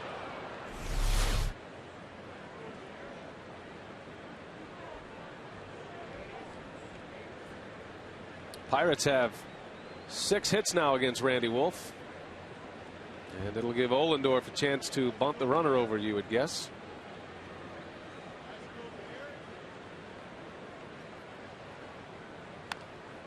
Pulls it back, and there's a base hit. The Brewers put some action on defensively, and Ohlendorf makes him pay. Nobody home in the middle of the infield, and it's an RBI single for Ross Ohlendorf. Yeah, couldn't do it any better than that. I mean, that's undefensible. Ohlendorf with a smile on his face got the job done. His job right there as the infield moves around is to chop it on the ground somewhere. The last thing you want to do there is hit the ball in the air. He didn't do it, and he got his base hit and drove in a run. Pretty good job right there. All even at 2 apiece as the Pirate pitcher cashes in. Back to the top of the order, Alex Presley. Wolf has not retired the young lefty. 2 for 2, couple of singles. He has stole a base. Ohlendorf handles the bat pretty well. I mean, he's hitting over 200 this year and able to make contact. That's the danger. That's the risk that you take when you put the infield in motion like that. There's holes all over that infield.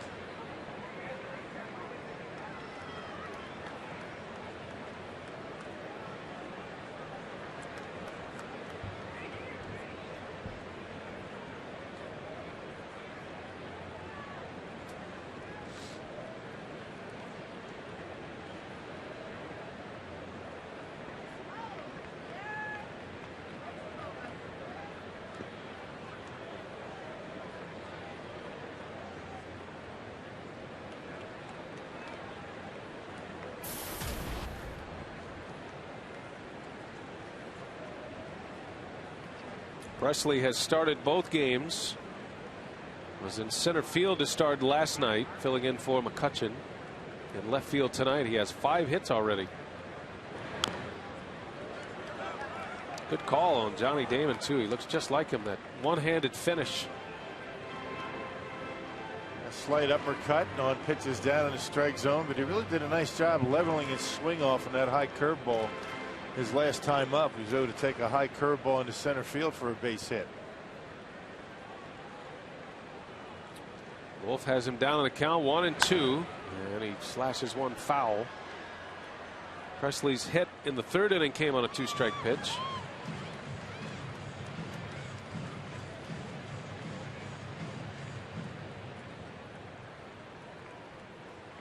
Presley was a good hitter in the minor leagues this year. In AAA, hit .333 in 87 games with Indianapolis.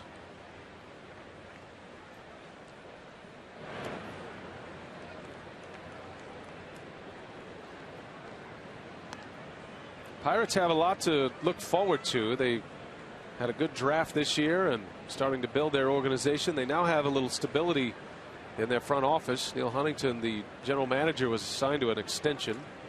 You figure Clint Hurdle is in for the long haul, and stability is really what they've lacked. There's been a lot of turnover with management. It's tough to get an organization back on track. Randy Wolf takes care of Presley for out number 1. Ohlendorf advancing to second base. Hey, the best seats, the best prices, the best perks, the best of Brewers baseball. It's all yours with the 2012 season ticket package. Now's the time to lock in your seats. Division Series opportunity ends this Thursday at 3 p.m. For more information, call 414-902-HITS. Well, the runner at second now with 1 away. And Josh Harrison coming up.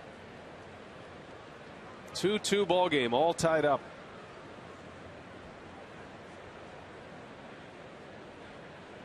Neither one of the run producing hits for the Pirates had much on them. A flare and a dribbler. Brewers hit 2 bombs. Solo home runs, they all count the same.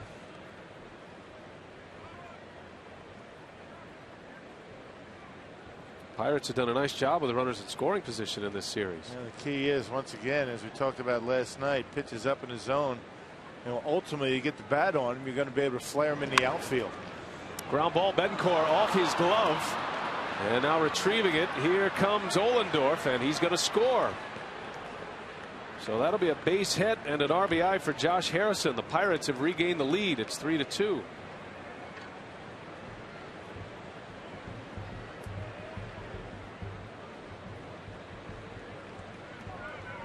Yeah, it looked like Uni had him shaded over a little bit toward the hole. There's that high curveball once again. Randy having a tough time getting that pitch down in the strike zone. So a high pitch, off speed, and just off the glove of Betancourt, and the pitcher Ohlendorf able to score from second base. Lumbering in from second base. And a 3-2 Pirate lead. 8 hits for the Pirates already.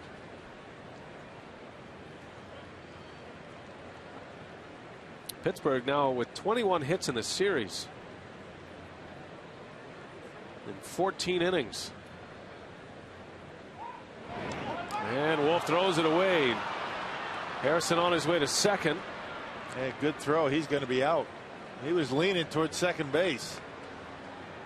Randy Wolf trying to make the perfect throw. He threw it up the line a little bit, and Prince not able to handle it. And now Harrison in scoring position for McCutchen. He's going to be out. A good throw, and he's going to be out a little bit too far up the line, and he gets second base. Be an error on Wolf. That's his 4th error of the season. And McCutchen takes a ball.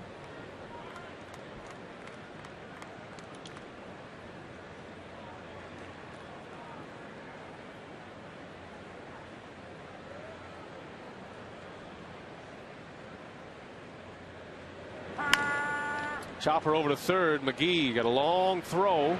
Low, dug out by Fielder. And McCutchen is out. Second out of the inning. They're finished up in Atlanta. Kyle Kendrick on for the final out against Freddie Freeman. And a called strike to end it. 7-1 the Phillies win, and Freddie Gonzalez continues to search for answers with 1 game remaining in the season. Yep, 101 wins for Philadelphia. And what happened to that 10-game lead for the Braves? Long gone, as the Cardinals now, with a victory in Houston, can move into a tie for the wild card race with Atlanta with 1 to play. If they finish tied, the Cardinals will host the play-in game on Thursday. If Tampa Bay and Boston finish tied, it'll be the Rays who host the Red Sox Thursday. Man, don't think the Cardinals in Houston aren't all over that scoreboard. They know what's in front of them. Yep, they saw that 7-0 lead and able to tie it up against the Astros.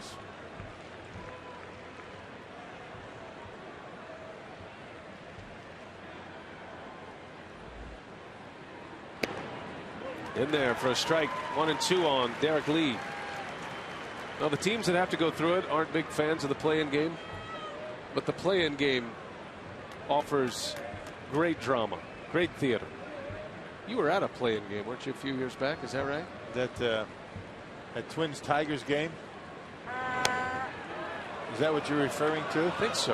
Yeah. I'm wondering why you were at a Twins Tigers game. 14 innings. Right. Just a big baseball fan. I travel all over the country for play-in games. That's how excited you were about the play-in game. Absolutely. 14-inning game. Great game. Carlos Gomez, current Brewer, scored the winning run for the Twins in that game.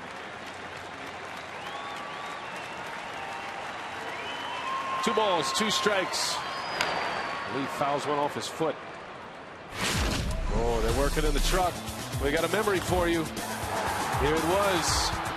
Gomez flying around the bases. Scores in game 163. Officially the final regular season game at the Metrodome 2009. And the Twins would advance into the postseason.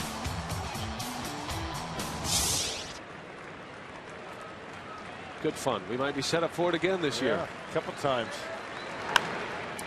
Derek Lee in the air. Corey Hart eases over. In fair territory, he's got it, and the inning is over. But the Pirates score a couple of runs, and they lead 3-2. Brewers Pirates presented by Ski-Doo.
Here we go to the bottom of the fifth inning from Miller Park. Top of the order coming up. Corey Hart, Jerry Hairston, Ryan Braun will bat if anybody reaches Prince Fielder.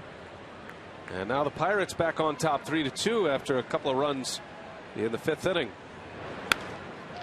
Hart over to third. Harrison gobbles it up, makes a play for out number one. Time to check our carsoup.com email the booth question tonight. Always encourage you to get interactive with us during the broadcast. Richard in Rice Lake is asking, who do you think is the National League Manager of the Year? That's a good one. It's going to be between these two, and you know who we're voting for. Yeah, for my money, it's Ron Roenicke, and not just because we cover him every day, but I think it's much tougher to manage.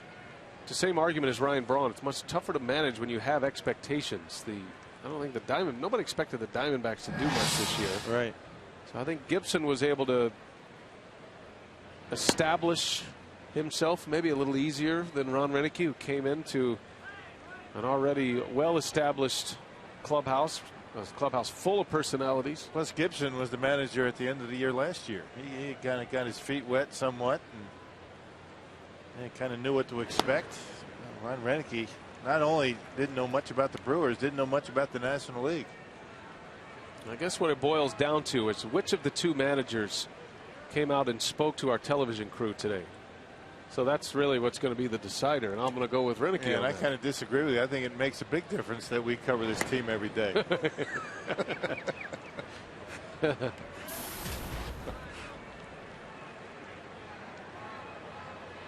But you can't argue with either choice. Right. Certainly Gibson has a much higher profile in the game. A great player he was, and been a part of some dramatic moments as well. Not one but two of the most memorable World Series home runs. One as a Tiger against the Padres, and then the other as a member of the Los Angeles Dodgers in '88 against Dennis Eckersley of the Athletics. A home run that John Shelby remembers fondly. He was part of that '88 Dodger club. And a home run that Kirk Gibson loves talking about. Why don't you ask him about that if you get to do a game? He despises being asked that question now that he's a manager. John Shelby involved in a lot of interesting things. That home run by Kirk Gibson against Eckersley. He was in the outfield for the Orioles for Juan Nieves' no-hitter. Hairston into left. Did he get it? Back is Presley, and with room he makes the catch. Out number 2.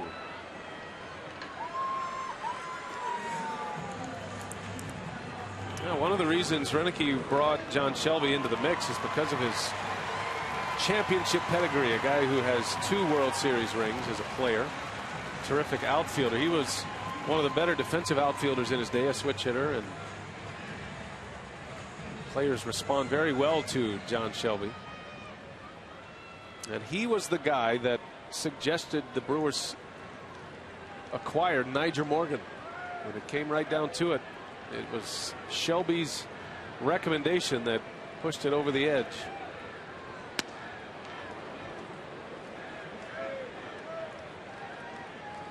This is where they set. Jose Reyes has a couple of hits. He's hitting .335. Braun .334. He's 1 for 2. Well, this one's going to be fun to watch right down to the end.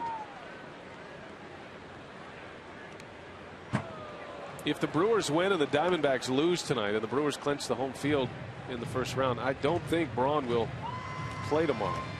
Not because of the batting title, because Roenicke's been trying to get him a day off, and he ended up needing him yesterday for half the game. Now, if he needs to, you don't think Ryan's going to want to be in that lineup? That's the question. If he's behind and he needs to play, he might just do it. Yeah. Braun's not one of those hitters that shies away from the at-bats. Supremely confident that he can get 2 or 3 hits a night.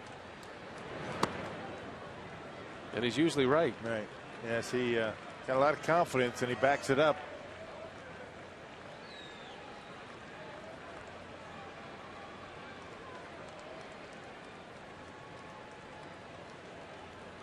Two balls and a strike on Braun.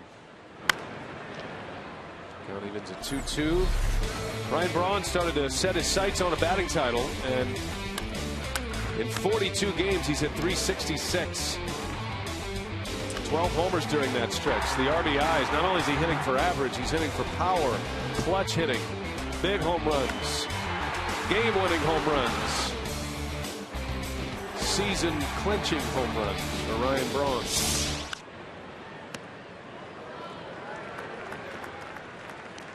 And he makes no bones about it. He wants to win a batting title. He wanted to achieve .30-30 because, as he sees it, it helps the club win. And .335 average with all the pressure that he's had each and every game trying to win this division. A heck of a performance. Full count. And he lost him. So Ohlendorf walks Braun, and now Fielder will step in, representing the go-ahead run. So Ryan Braun 82 times all time and 69 times since 1900 as a player led the league in batting average and slugging percentage. That's a lot. More than I thought. Braun is there. It's a lot more than I thought. Also leads the league in OPS. Derek Lee did it. winning that batting title in 05. Surprised that Joe Mauer was, led the league in slugging percentage. Not known as a guy that hits for much power. Most of those doubles. Not as uncommon as we thought, winning a batting title and leading the league in slugging percentage. But still a good list to put your name on.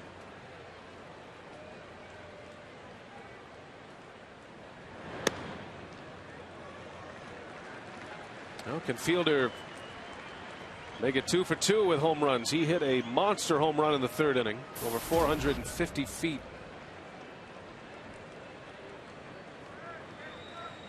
Yeah, it looks like second level of bleachers in right center last time up. Yeah, it looks like Prince is going to fall just short. Second time in his career on that 300 mark. That one's hit well. Center field. Fielder loves it. And it is long gone. A 2-run home run. The Brewers are back on top as Fielder goes deep for the second time. Now 37 home runs for the season. Yeah, Prince saying, come on, fellas, jump on my back. I'll take you there. All right, back-to-back home runs for Fielder. One on the pitch around the shoulders. This one down around the knees. Look at this pitch. A big high finish into center field and off the batter's eye. And the Brewers now with a 4-3 lead. Right on cue. And he knew it from the time it left the bat. What a sweet sound that was. Yeah, but now 3 points away from that 300 mark. Maybe I was a bit hasty. The 3rd home run of the ball game for the Brewers. Fielder has 2 of them, and now Weeks. 37 for Prince. He is 1 behind Matt Kemp. Fielder with 3 RBIs tonight gives him 118.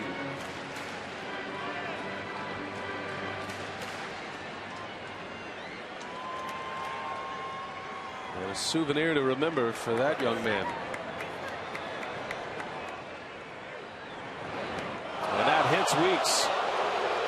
So Ohlendorf, on what looked like an off-speed pitch, hits Ricky Weeks.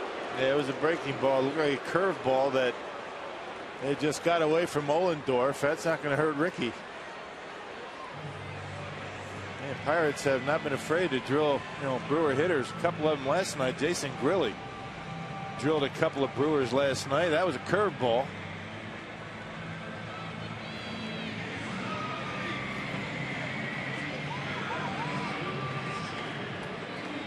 Usually the guy who delivers a knockout punch doesn't need the smelling salts. That's for the other guy, right? Whatever it takes, Prince. McGee takes a strike. Yeah, good time right now for Casey to break out in a big way. Find a gap out there and watch Ricky run. Brewers back on top, 4-3. 2-run home run by Fielder. It started with a 2-out walk from Braun.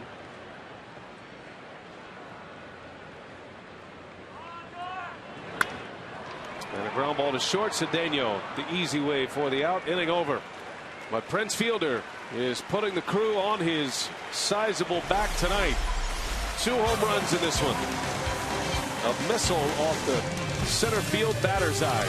4-3 Milwaukee. We go to the 6th.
Get all your high school football action with Fox Sports Prep Zone. Log on to foxsportswisconsin.com.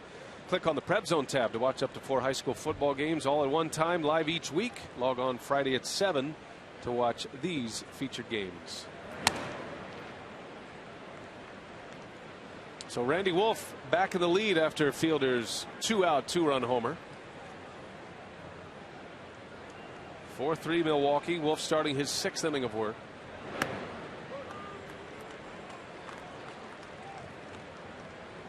Neil Walker doubled and scored in the 2nd inning. He struck out looking his last time up.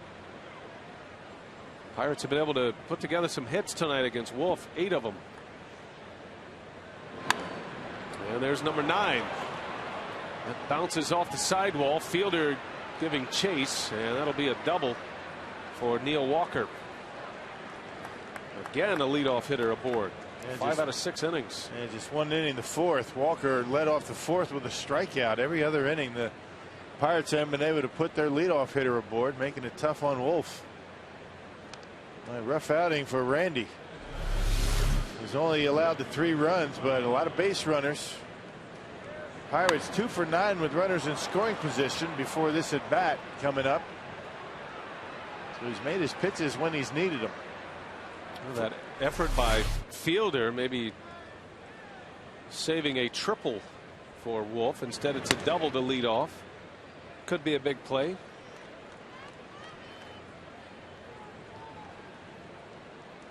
You don't know, but you just get the feeling Prince Fielder is primed and ready for the postseason, for the big stage. Getting hot just at the right time. He and Braun, big stage performers. We saw it in the All-Star game. Certainly it showed up for Fielder in the Home Run Derby a couple of seasons ago. He was the MVP of the All-Star game this year, and it was his 3-run homer that secured the National League's victory, which means the National League will host the World Series, or will have the home field advantage in the World Series. And wouldn't that be something if the Brewers could enjoy the spoils of Fielder's All-Star game home run?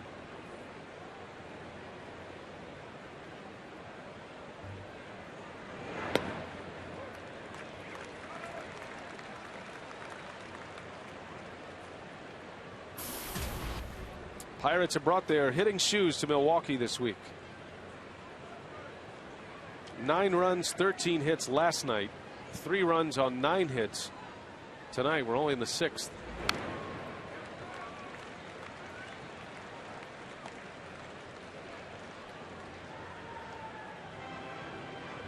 Ryan Ludwig will be a free agent at season's end. He'll have some suitors, you would think. This guy had some big time opposite field power when he was a member of the Cardinals. Of course, he was hitting in front of Albert Pujols in those days. I guess you're pitched a little bit differently when Albert's behind you in the lineup. See a few strikes. And Wolf loses him. So Randy Wolf continues to scuffle on the mound. Double and a walk. 2 on to start the 6th. Well, a reminder, Fox Sports Wisconsin Outdoors showcases the ultimate in outdoor programming. Every Saturday and Sunday morning, experience everything from the pursuit of fish and game to exploring the best weekend destinations. Fox Sports Wisconsin Outdoors, presented by Menards. Saturdays 6 a.m., Sundays 8 a.m., only on Fox Sports Wisconsin. Rick Kranitz, the pitching coach, going to the phones, to the bullpen. 2 on, nobody out, and a bunt from Pagnazzi. Wolf makes a play for the out. Sacrifice bunt. The Pirates advance both base runners.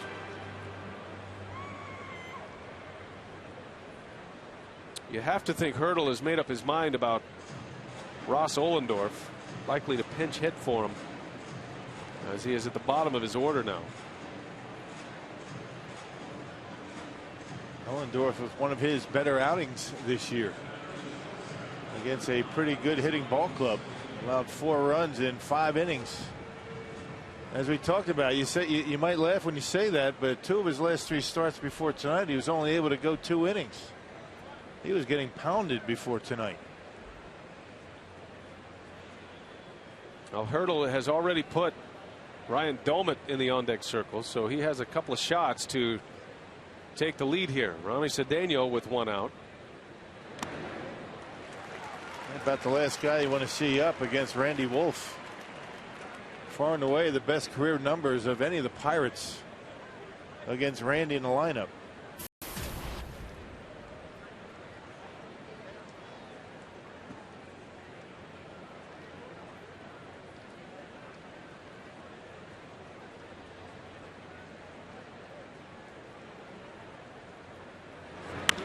And a line drive right to McGee. Brewers catch a break. Cedeno whistles one over to the third baseman, Casey McGee. Out number 2. Another bullet off the bat of Cedeno, but right at McGee at third. And he got the head out and hit it hard, and good base running by the Pirates to avoid the double play. Well, Rick Kranitz talking a little strategy here. Rock, you've got a switch hitter in Doumit with a base open at first, a left-handed hitter on deck, Alex Presley. Presley has 2 hits against Randy Wolf tonight. And go right after Doumit. I mean, Presley's looked good in this series. Doumit, a 300 hitter, a much better left-handed hitter than right. So Hurdle will send Doumit out to hit for Ohlendorf, whose night is over after 5 innings. Ron Roenicke does not use the intentional walk very often, the fewest in the National League. And we'll see how Wolf pitches to Doumit, who's a home run threat, more so from the left side than the right.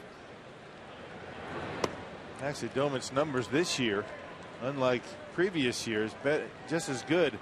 315 as a right-handed batter, 301 from the left side. So Doumit's done a nice job from this side of the plate.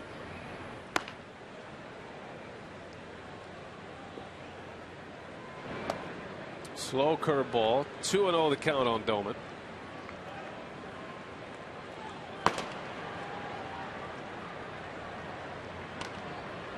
Cameron Lowe, in case Wolf cannot get through this inning. Brewers have the lead. Fielder with a 2-run homer in the 5th. And Wolf being very careful to Doumit. 3-0 the count. It looked like they're pitching around him, a couple of breaking balls and a high fastball. Guaranteed Doumit's going to be swinging 3-0.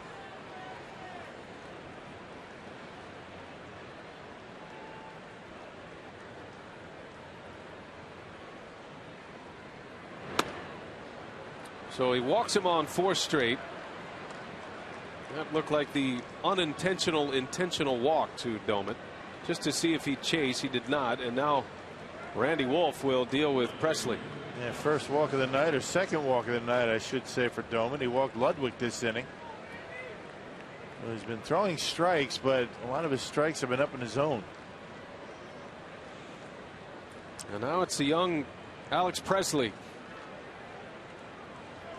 Had a little bit of time in the big leagues last year, a little more time in the big leagues this year, and they are penciling him in as the starting left fielder next season. He is 2 for 3 against Randy Wolf.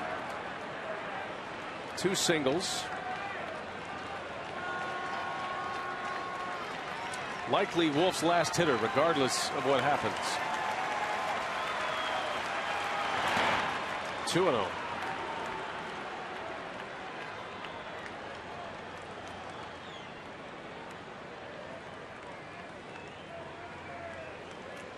Bases loaded, full of Pirates. Inning started with a double by Neil Walker. A couple of walks to Ludwig and Doumit.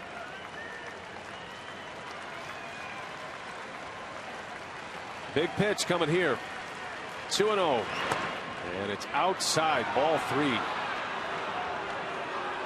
And now Randy Wolf has a long way back.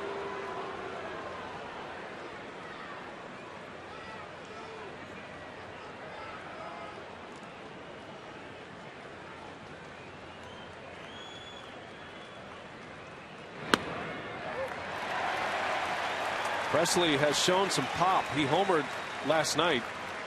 There's a no-doubter into right field. Hit it deep into the bleachers. In right, drove in 3 runs last night.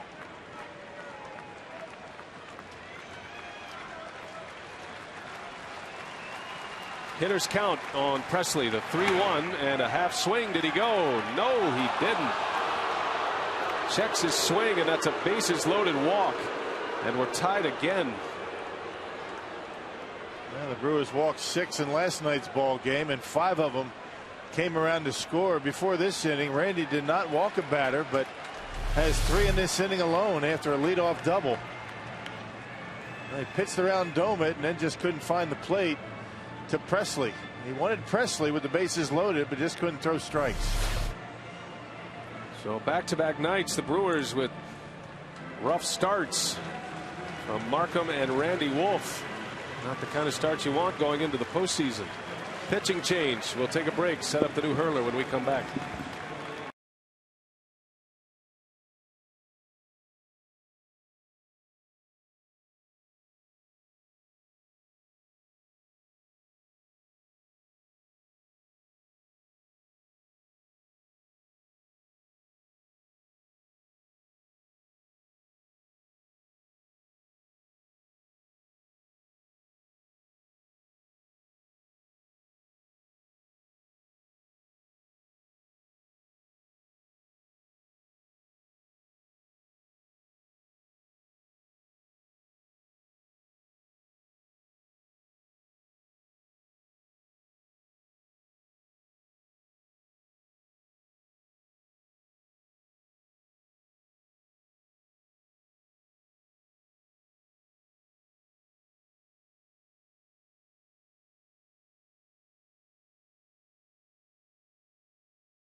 Two outs here in the 6th.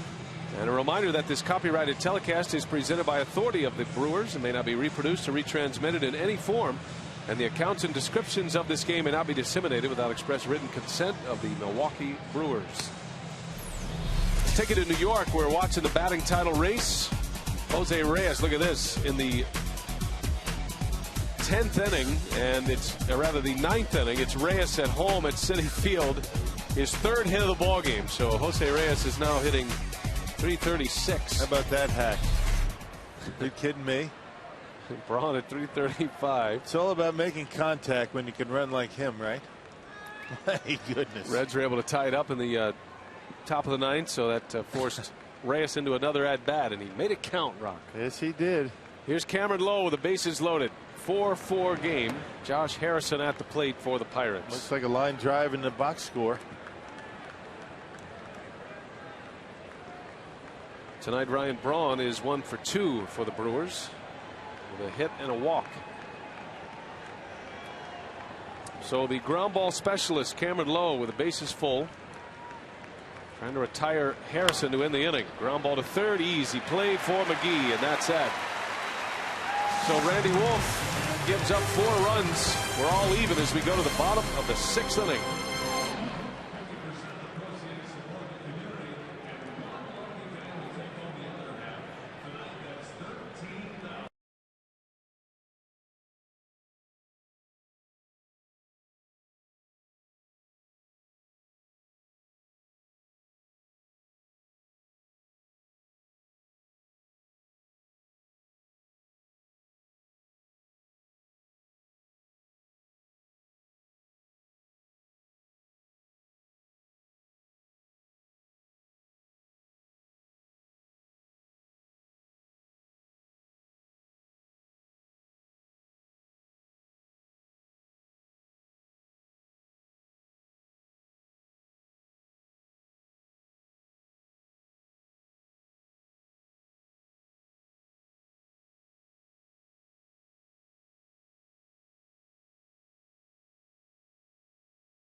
Reminding you to please play responsibly. By AirTran, go, there's nothing stopping you. By the Miller Lite Vortex bottle, taste greatness. And by Ski-Doo, the annual clearance event is going on now. Hey, join your 2011 National League Central Division champs Milwaukee Brewers for a playoff rally on the Summerfest grounds on Thursday. This free first-come, first-serve event will go from 4 to 7. For more information, visit brewers.com/postseason. Well, the Brewers are hoping to make it easy on themselves. They hope to enjoy the playoff rally Thursday, have a workout day Friday here at Miller Park, and then start the postseason at Miller Park Saturday. But they need to keep winning. 2 games remaining, including tonight. It's a 4-4 game, bottom 6. Chris Rhysop is on to pitch for the Pirates. Yeah, 446 earned run average for Rhysop in his 76th game this year. He's allowed 8 home runs, but you can see his strikeouts, 78 strikeouts in just shy of 69 innings of work. So he's got good stuff. He's allowed 8 home runs out of the bullpen. All 4 of the Brewers' runs courtesy of the home run ball tonight. 2 solo shots, I should say, Fielder and Weeks. And then Prince had a 2-run home run in the 5th. Pirates have out-hit Milwaukee 9-5 at this point. But the Brewers have made them count. Betancourt is short. Cedeno for out number 1. So both starters are out, and neither will factor in the decision tonight. This will be one for the bullpen. LaTroy Hawkins preparing for the 7th inning. That's the other part of the Ron Roenicke, Rick Kranich story concerning the pitching. Trying to set up his starting pitching, but also his relievers and when to use them. He'd love to have a day tomorrow where he could dictate when these guys throw, you know, trying to keep them ready for game 1 of the postseason Saturday. Well, 2 guys that he'd like to get in. I know, you know, Rodriguez, you got to get K-Rod in there. He'd love to get John Axford a couple of save opportunities before the season's over to see if he can't, you know, lead the league in saves. That would be a nice feather in Axe's cap.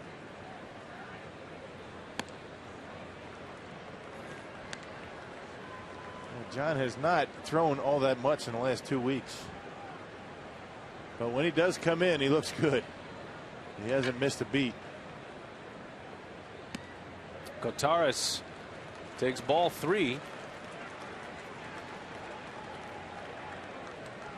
Well, George getting the start with Randy Wolf on the mound, a walk and a strikeout. And there's a strike from Rhysop. Taylor Green is on deck. Green will pinch hit for Cameron Lowe.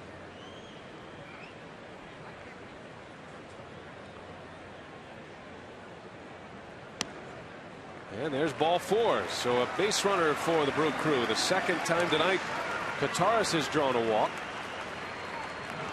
A 1-out base runner for Taylor Green. And Rhysop, one of those guys that, you know, he likes to stick around 92, 93 with the fastball. He's got a little bit of late movement on it. And they say he's got a pretty good overhand curveball. And falling behind George, he had to throw fastballs the entire at bat. Rhysop will face Taylor Green, the Brewers minor league player of the year this year. He's won that award twice.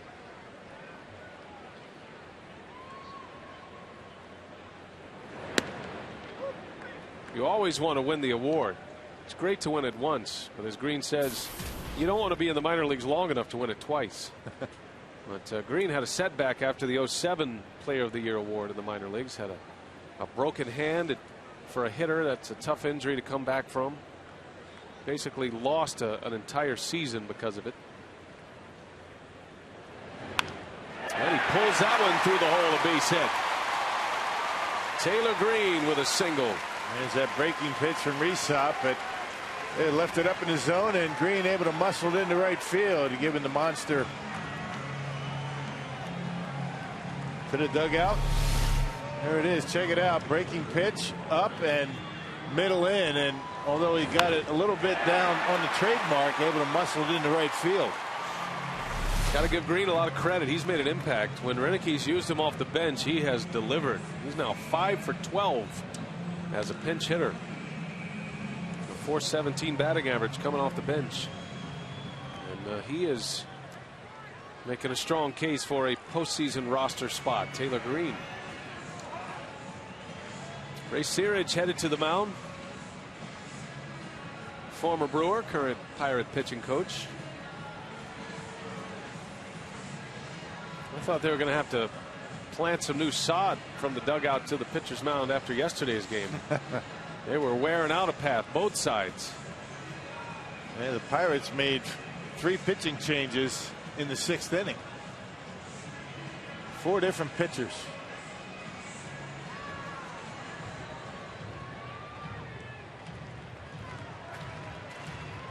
Two home runs from Prince Fielder tonight. And a tie ball game, and now going to have a timeout. Looks like Logan Schaefer will run for Kataris. So Randy Wolf is out, as is his battery mate now. Schaefer very fast. He represents the go-ahead run. Corey Hart with 1 away, 2 on in a 4-4 game in the Brewers' 6th.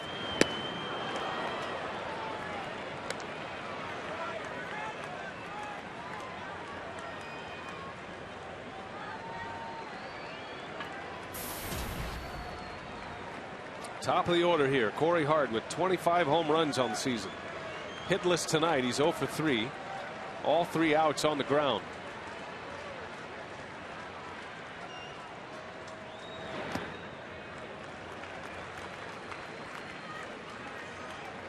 Yeah, Corey Hart has been very good in these situations this year. Well over 300 with runners in scoring position.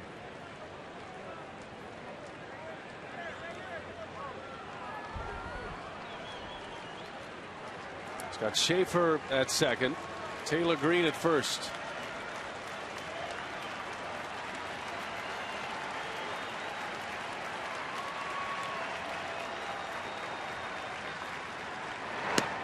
Strike on the corner. Yeah, perfect. Right on that outside corner. A 4-seamer.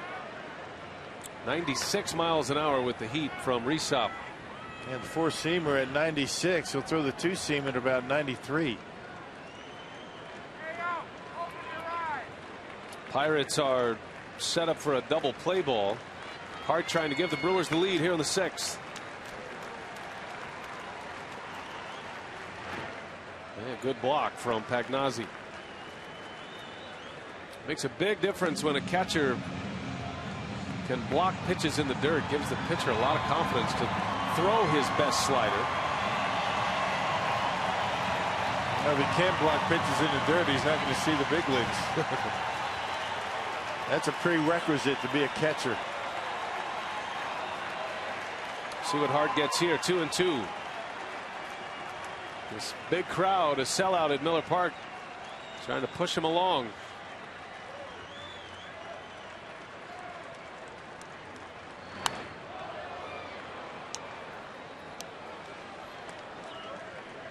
Hart starting to put together a solid career now. Corey came to the big leagues in 04. Just played 1 game in 04. He had a cup of coffee in 05 and then full time in 06. He was the man who replaced Jeff Jenkins in the outfield, a fan favorite here in Milwaukee. 2-time All-Star Corey Hart. 2-2, never mind. Rysop checking on Schaefer.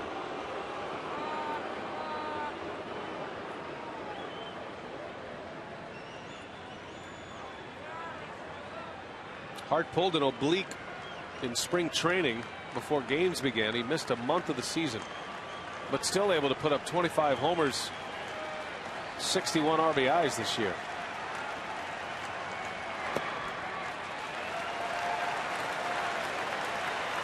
Yeah, pretty good speed out there at second base. Let's see if Ron Renicky sends the runner.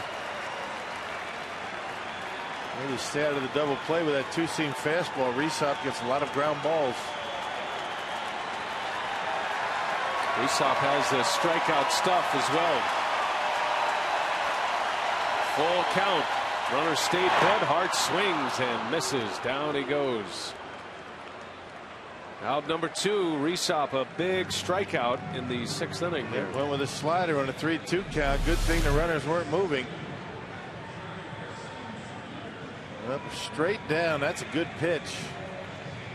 And Corey just waves at it. 2 gone. Here is Jerry Hairston.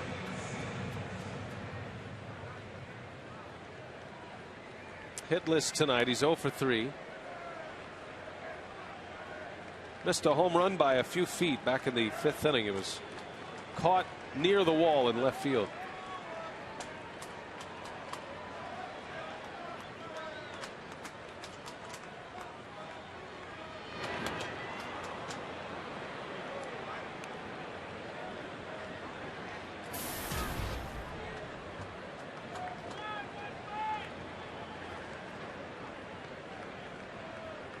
Well, you never know how a trade's going to work out. The Brewers lost Ricky Weeks to injury and made a trade acquiring Jerry Hairston. It was Felipe Lopez and Jerry Hairston both splitting time at second base.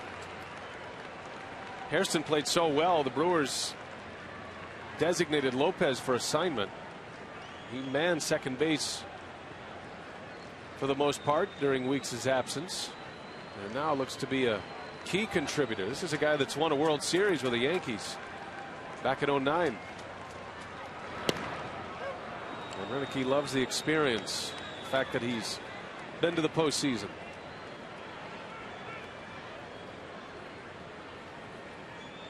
And extra valuable, even coming off the bench, regular season, postseason, all the positions that he can play makes him invaluable. You would figure that Doug Melvin would love to have him back next year. 0-2 is the count. 2 on with 2 away. Go ahead run at second. And that one didn't miss by much. Dialed it up another notch. 97 with that fastball.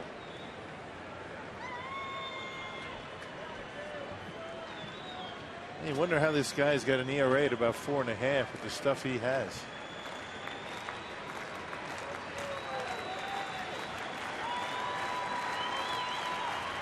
Hairston looking for a mistake.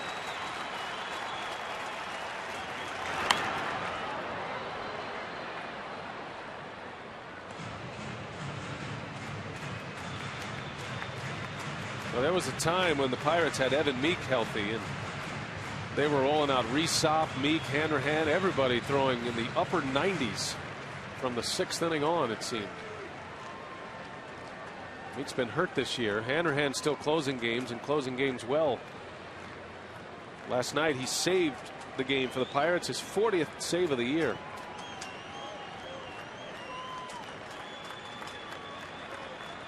We'll do it again. Another 2-strike pitch. And a chopper. Says Walker to the bag, and the Brewers strand 2 more. 7 left so far for Milwaukee. Still tied at 4 as we go to the 7th.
season. Then Ricky Weeks will follow it up with his 20th home run of his own, a deep shot to give the Brewers a 2-1 lead. But in the top of the 5th, Ross Ohlendorf, the Pirates pitcher, will show bunt, then slap one up the middle for an RBI single to tie it up at 2 apiece. And then is Josh Harrison with an RBI single, but then Prince will come back for more. The 2-run home run, his second home run of the game. 4-3 Brewers, but in the top of the 6th, Randy Wolf will issue a bases-loaded walk. Neil Walker will score to tie the game up at 4 apiece, and that's where we're staying here in the top of the 7th inning. Ryan?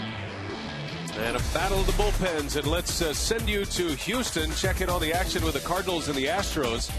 And it's Alan Craig with the Cardinals down a run. He goes into the gap. And the Cardinals able to tie it up. So the Astros had a big lead. The Cardinals came back. Astros retook the lead. Cardinals have come back again. And you know they are anxiously watching in Atlanta. The Braves lost today. They lost to the Phillies for the 2nd straight day. As LaTroy Hawkins is in to pitch. Yeah, LaTroy with his 52nd appearance. Good numbers for Hawk. A 247 earned run average. Now you think it's figure it's Hawkins in the 7th. The Brewers get some runs, and then you got K-Rod and Axe, and hope for a Diamondback loss tonight. Arizona is underway at home against the Dodgers. They are scoreless in the 4th.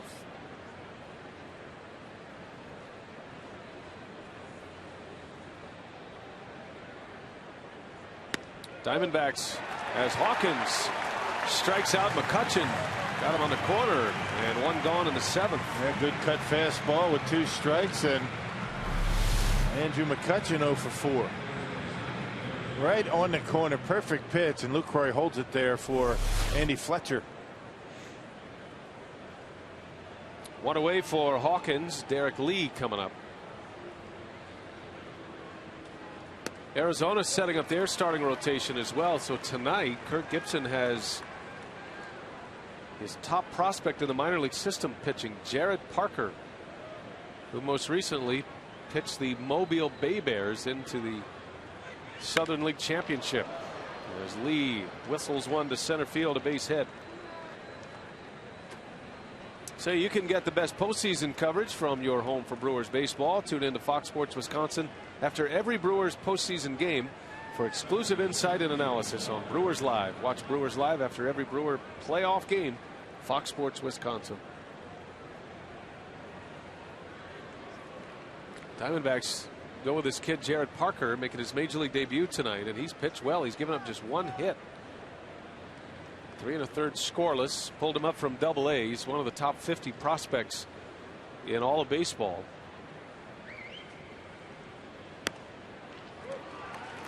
A bit risky, you would think, on paper, that Parker comes out of the minor leagues to pitch. Certainly the Diamondbacks, like the Brewers, wanting that home field advantage in the 1st round, but they are very high on this young pitcher Jared Parker. Man, if you can pitch, you can pitch, and certainly the Dodgers don't know much about Parker. That could be one of the reasons why Gibson's going with him, as opposed to somebody down in the rotation. Hiroki Kuroda is pitching for the Dodgers. He has 3 scoreless in the books.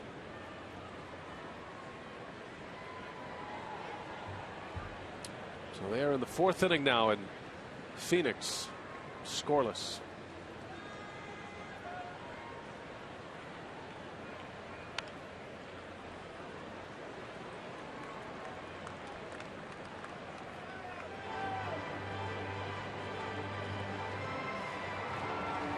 The Boston Red Sox have an 8-6 lead over the Orioles. That game's in the 9th inning now.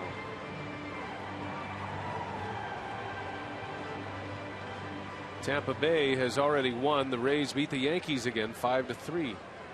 Matt Joyce with a big home run put them ahead.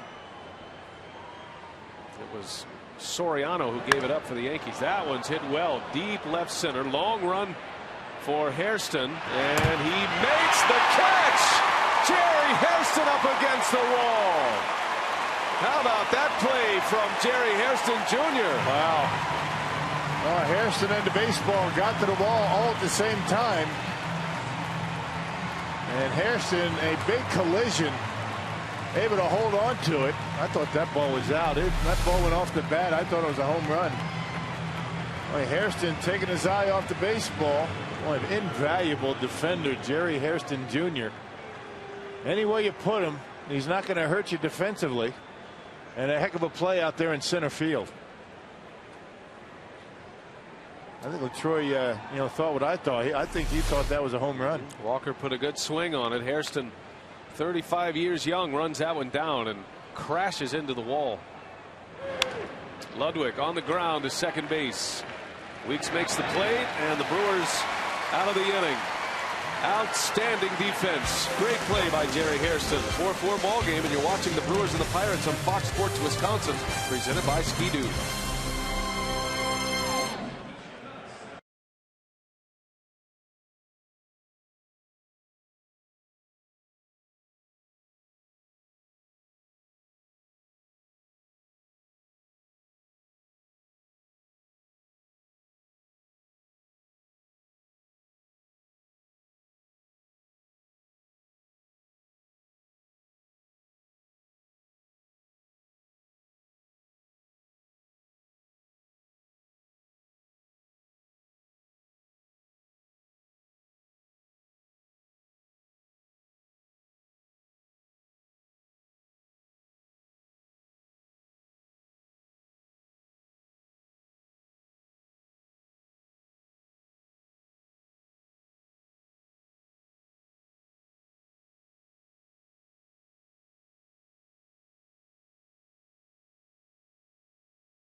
And the Pirates who go to the bottom of the 7th inning. Let's get an update from Houston.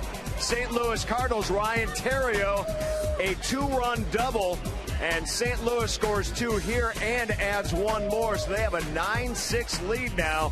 What a game that is turning out to be against the Astros. The Astros at one time had a 5-0 lead, and that game as the St. Louis Cardinals try to keep fighting for a wild card berth in the National League. Here are the Brewers fighting for home field advantage. Prince Fielder will bat second in this frame. He's already got 2 home runs, Davey. Boy, let me get on his shoulders. Get on his shoulders. He's carrying this ball club. He's doing a great job.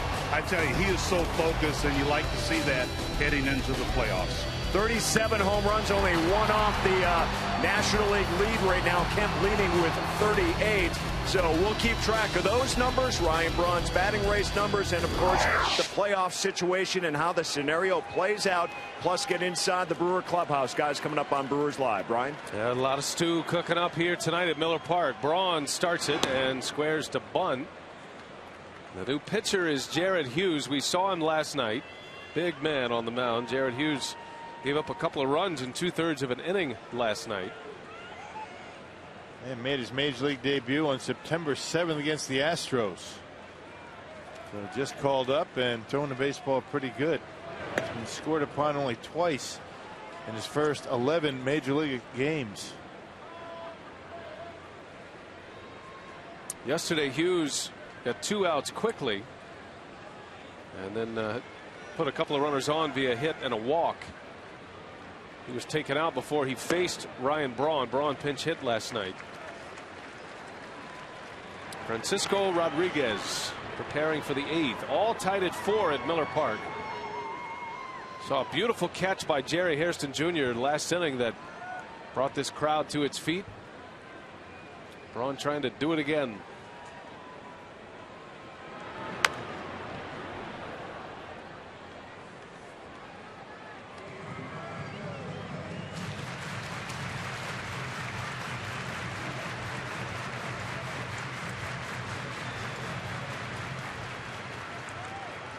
Hughes jumped a couple of levels this year. He started in Double-A. He was a starting pitcher there, and then he went to Triple-A. Ended up in the bullpen. Had a good run in both spots.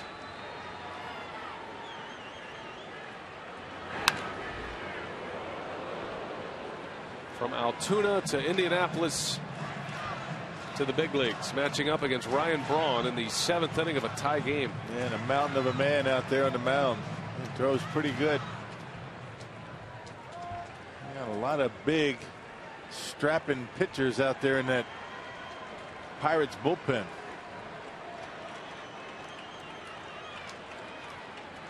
Two balls, 2 strikes on Braun. And that one's a little bit low. You can see where he's pitching Braun. That cluster shows that he's trying to get that fastball inside on Braun. That's where you have to pitch the great hitters, but you have to make sure you get it in there. They'll do some damage. What does he have for him? 3-2. Here it comes. And Braun, a big rip right down the middle with that fastball.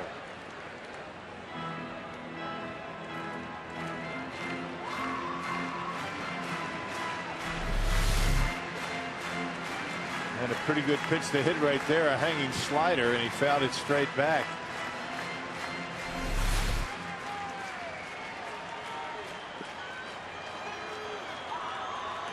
He was all frothed up on the mound. And Braun stays alive. Throw him a breaking ball. And can't throw the fastball in on Ryan for strike, so he's staying away from him. Last time up, Braun drew a walk, and then Fielder homered to give the Brewers the lead.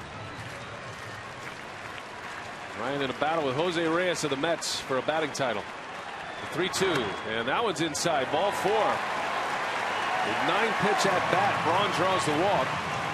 And here comes Fielder again with an opportunity to give the Brewers the lead. And he's just not able to throw that fastball near the plate or near the corner. Didn't want to leave it out over the plate, but once again missed inside, and the Brewers with their leadoff hitter aboard. Unlike the Pirates, the Brewers have not been able to put their leadoff hitter on. That's the first one tonight. Fielder has never had a 3-homer game in the big leagues. Sitting on 2 homers and a walk tonight. And a strike. Prince Fielder at the plate, presented by Wendy's. Solo home run in the 3rd, over 450 feet. And then a 2-run go-ahead home run in the 5th. He lined it off the batter's eye in center field.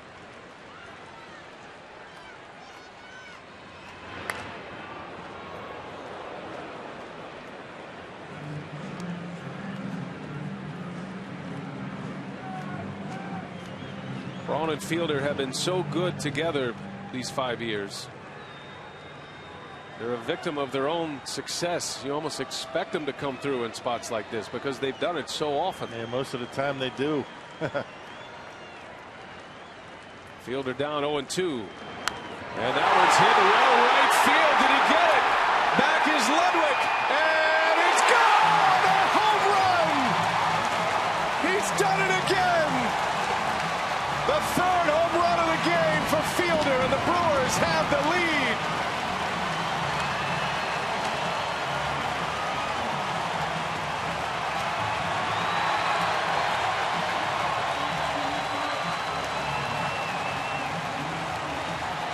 He comes up big when you need it most, just like Ryan Braun on an 0-2 pitch, a slider.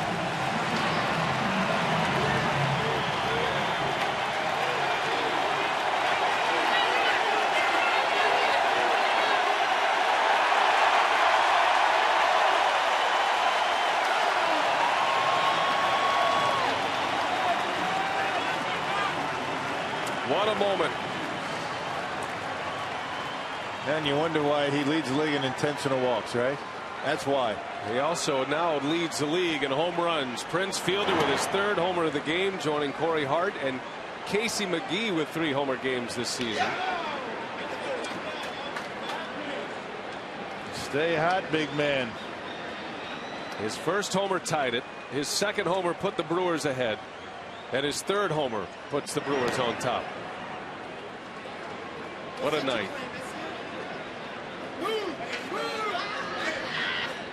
Just an absolute joy to watch. Fielder and Braun. That's an understatement. A joy and privilege to be able to watch those two. Man. Fielder certainly in the MVP discussion. It feels like Matt Kemp and Ryan Braun, but don't underestimate Prince, especially now that he has 38 home runs and he's tied for the league lead. And 119 RBIs. That make that 120. He's got 5 tonight. You think about the RBIs that are left out there for Fielder because of all the walks. Leading the league in intentional walks, which are usually with runners in scoring position.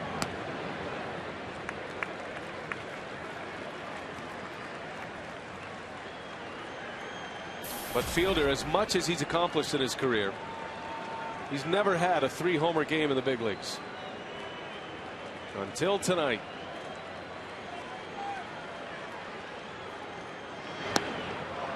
Weeks down on strikes for the first out. Let's take another look at this swing from Fielder on a 2-strike pitch.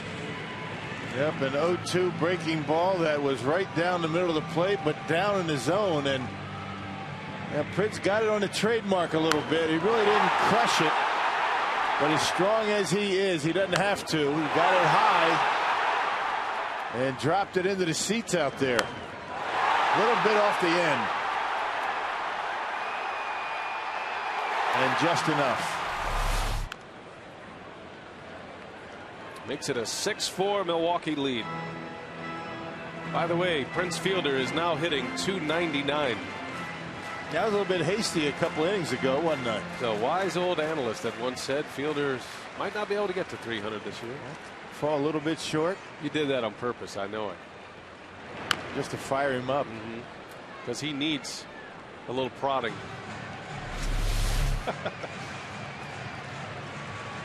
Gave the beast to the crowd this time. Look at that.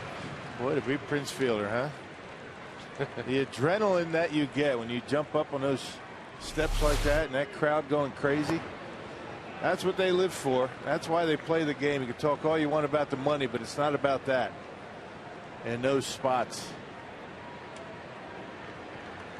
The highest Fielder has ever hit was .299 in 09, the year he drove in 141 and tied for the major league lead with Howard. He wasn't able to push over 300 that year. He might be able to do it this year. Yeah, so you wonder if the Brewers go on to win tonight and the Diamondbacks lose. They clinch home field. You telling me that Prince isn't going to want to play and get over 300? You're telling me Braun's not going to want to play and win a batting title? Try and keep him out of the lineup. Good point. And they'll have 2 days off after the season. Prince on our air told Telly Hughes on Friday night after the clinch that he was not playing the next day, Saturday. I'm not playing. It's my rule. After we clinch, I don't play. My rule. Show up to the ball. Show up. And there it is. As McGee goes into deep right. And that one is going to get over the head of Ludwig. It bounces out of here. A ground rule double for Casey McGee. And a hitter who needed that in a big way. McGee with a double with one away.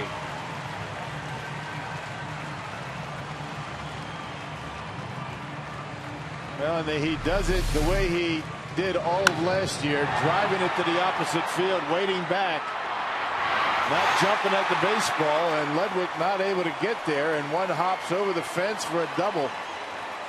Well, that's what Casey needs to do more of. Take that ball hard the other way. So young Jared Hughes is out. Casey McGee with a double. The Brewers still at it in the 7th.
A moment ago, giving the Brewers a 6-4 lead here in the bottom of the 7th inning.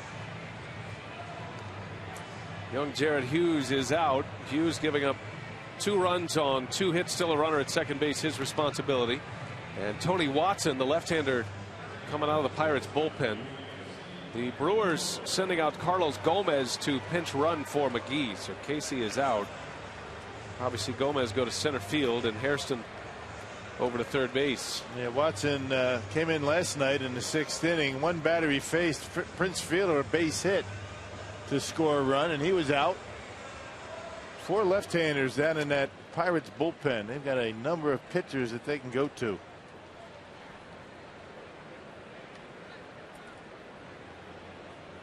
Betancourt with 1 away. And the speedy Gomez out at second base.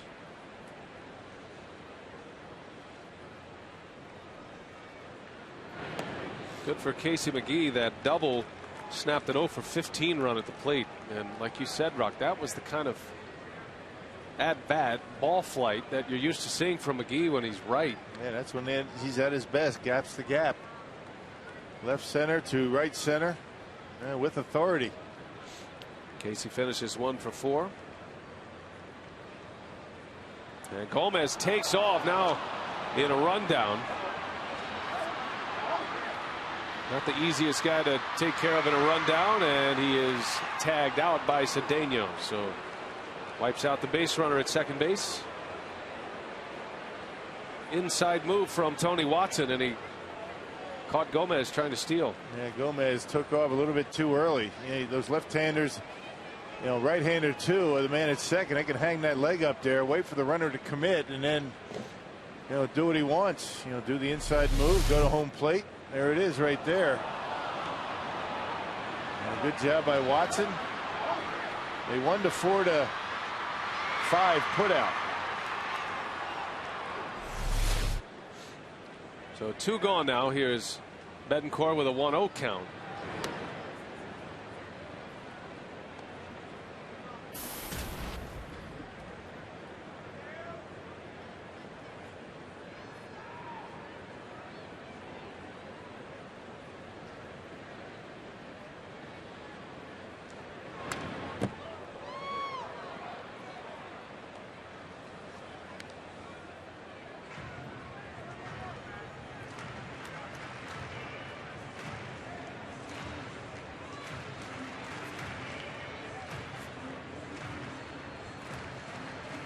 Uni had a hit earlier tonight. He's 1 out of 3. Drove in 4 runs last night and sitting on 68 RBIs for the season.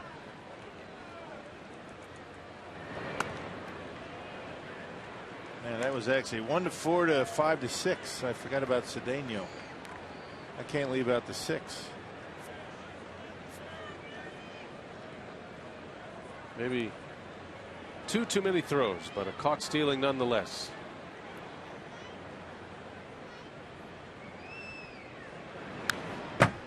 Betancourt with a good cut. It's going to be interesting to see who comes up big in the postseason. There's always somebody you're not expecting.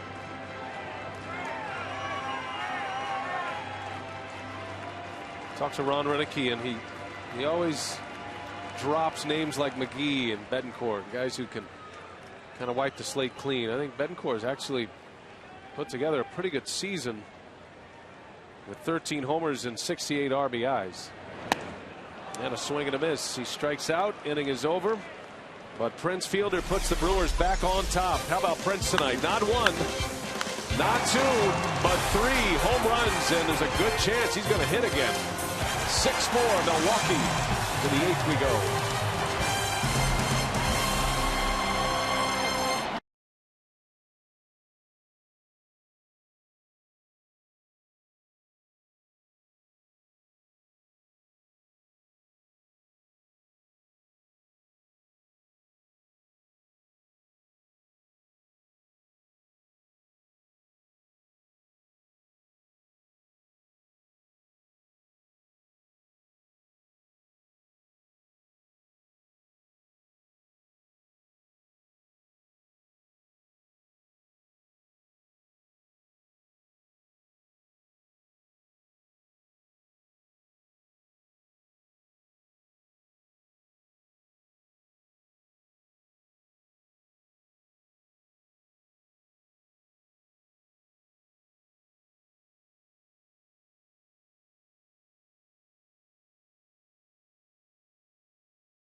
with 3 homer games this year from 3 different players. Remember back on May 23rd, it was Corey Hart, 3 home runs. He drove in 7 runs that day against the Washington Nationals. And you feel good about seeing that once a season, a player with 3 home runs in a game. But then the Brewers got a 3-homer game from Casey McGee. This was at home against the Cardinals on August 3rd. Edwin Jackson just acquired by St. Louis. Casey McGee, a breakout ball game against the Redbirds. So 2 3-homer games on the boards. And then tonight, Prince Fielder does it. 3 home runs in consecutive at-bats. His home run in the 3rd inning, look how far this one went. 453 feet. And it tied the game in the 3rd. And then in the 5th inning, a frozen rope off the batter's eye in center field gave the Brewers the lead. And then the home run in the 7th to give the Brewers the lead again. The Fielder now tied for the National League lead in home runs with 38. He's tied with Matt Kemp. He's something else, that guy. Unbelievable. And the amazing thing about Casey McGee's 3 home runs, all coming to different fields, left, center, and right. That's what you like to see from everybody, especially Casey. Francisco Rodriguez against Xavier Paul to start this inning. Rodriguez on for the 8th. You see his numbers. The 23 saves came as a New York Met. His earned run average as a Brewer is down in the low 2s right now. He hasn't allowed a run in his last 14 appearances. 72 appearances overall.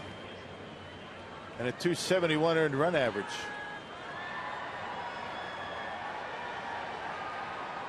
No balls, 2 strikes on Xavier Paul. That'll slice foul in the seats. This is where the Brewers, maybe more than any other team, in a contending position right now, especially the way the Braves are going. This is where the Brewers have the advantage over all other National League contenders in their bullpen. And it's not just Francisco Rodriguez to John Axford. It goes a couple of innings prior to that when you can throw Hawkins and Saito out there. Yeah, every one of them have closed and effectively closed in the major leagues. There's a swing and a miss.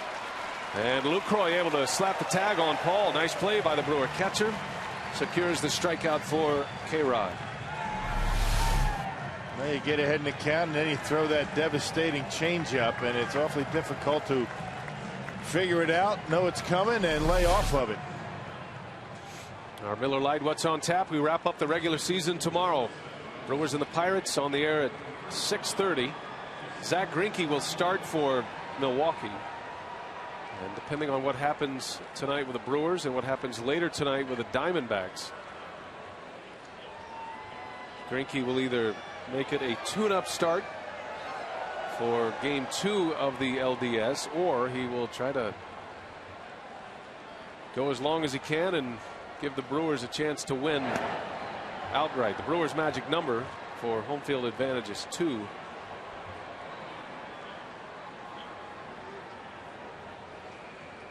Well, Brewer win here is only half the battle tonight. Keep an eye on that Dodgers score. They're still scoreless. Jason Jaramillo, the Racine native, pinch hitting.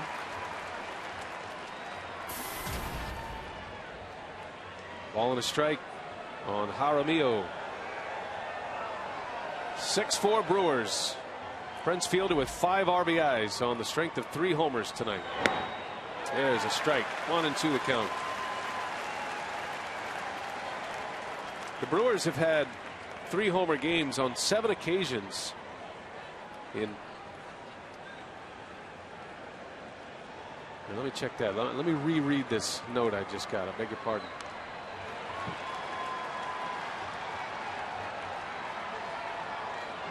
I know Dale Swaim had a 3 home run game.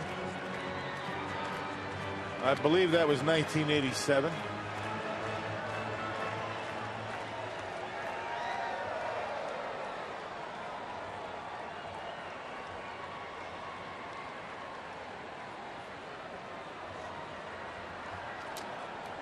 Yeah, Brewers against the Diamondbacks, I remember. I forget what year it was. Burnitz and Sexson. Fly ball to center. Gomez makes a catch. Running it down for out number 2. Yeah, Burnitz and Sexson in a game in Arizona. Both of them had 3 home runs.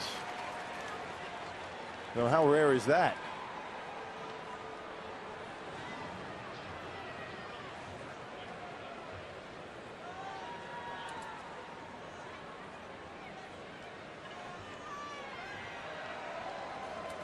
Clint Hurdle is going to go back to his bench. And it's going to be Pedro Alvarez to come on to hit. Well, it was going to be Garrett Jones had Jaramillo got on base. They were waiting to see if Jones was going to be able to represent the tying run. Since he's not, they're going to pull him back and save him for later.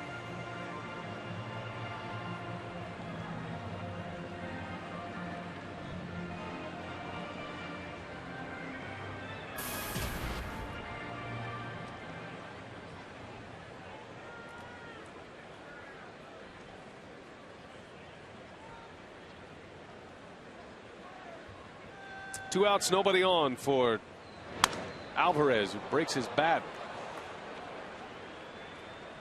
Now the Brewers announce the attendance tonight, and they go over the 3 million mark. Third time in the last 4 years they've gone over 3 million. The crowd tonight, 41,864.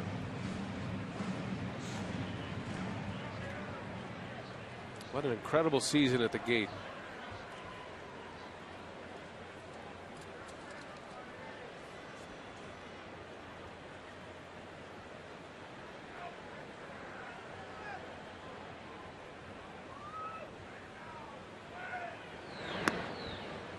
Ball and a strike on Alvarez.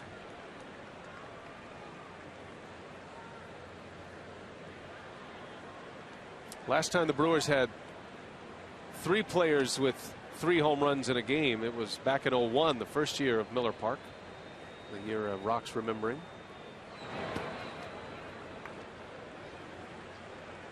Major League record for occasions from one team with 3 homers in a game, 4. The 50 Brooklyn Dodgers, the 56 Cincinnati Reds. Always fun to read a note with Ted Kluszewski in there. Right.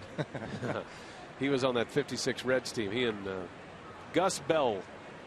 In 2001, we talked about the Jenkins, Burnitz, and Sexson. The Cubs had a 3 home run performance 3 times in 2001, all by Sammy Sosa.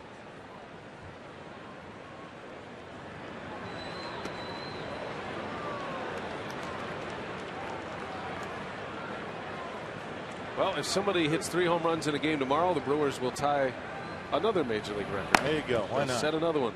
See if they can do it. How about Prince? Why not? Prince or Brawny? How about both of them? 3 balls and a strike on Alvarez in a 2-run game, and that one's in there. My guess is that they both hit 3 home runs. Prince will win the RBI and the home run title, and Brawny will win the batting title. So it'll be a Brewers triple crown. Right.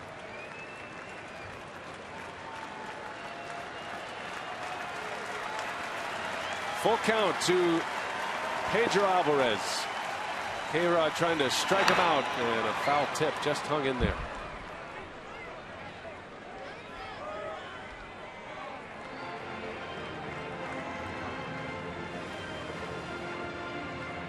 Francisco Rodriguez anxiously awaiting the postseason. He thrives on the big stage. Well, he had some dominant postseasons with the Angels. He was a big part of the '02 World Championship team with the Angels. Ron Roenicke was the third base coach on that club. Bouncing ball, fielder, why not? He'll take it to the bag, and we go to the bottom of the 8th. 6-4 Milwaukee. They're looking for their 95th win of the season. That would tie a franchise record.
Ski-Doo. 6-4 Milwaukee, bottom of the 8th inning from beautiful Miller Park. And a crowd of over 41,000 tonight. Ron Renicky trying to take this team to a franchise record in wins. Our text question tonight comes from John in Eau Claire. Are you in favor of the regular season ending midweek instead of a weekend? I would say that's just fine by me. Might as well get the postseason started on a Friday night, and no problem there. Indifferent, I guess, is my answer. I agree. What it is. I'm with you. Now here's Evan Meek. He's only pitched in 23 games this season, and battling some injuries with his pitching arm. Jason Jaramillo does the catching now. He came on to pinch hit. Francisco Rodriguez with a 3-up, 3-down 8th inning. Chase Darno will take over at short. And it's going to be Lucroy's first plate appearance. Came in to catch last inning. And a bouncing ball right back up the middle on the first pitch he sees. Lucroy with a base hit.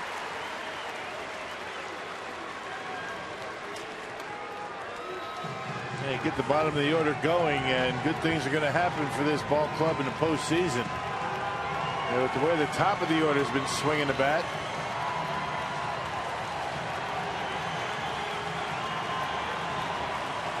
Nyjer Morgan getting a big ovation from his crowd, the former Pirate.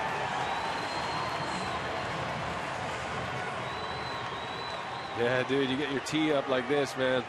It's awesome.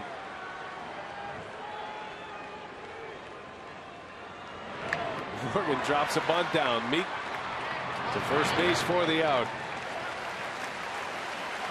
Even giving himself up late in the ball game, and Morgan with a sacrifice bunt and his first plate appearance. Nicely done. Runner at second with one away. Yeah, Brewer just continue to be able to execute that sacrifice bunt beautifully.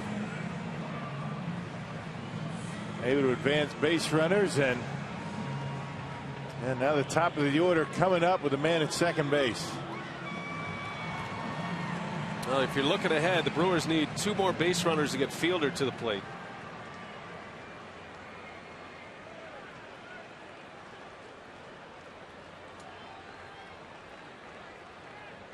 One out for Corey Hart.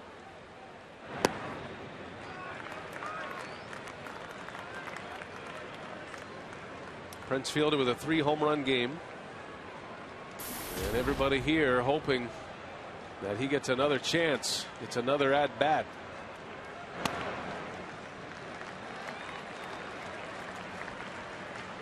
Hart is 0 for 4. Brewers lead on the scoreboard 6-4. They've been out hit 10-9 by the Pirates.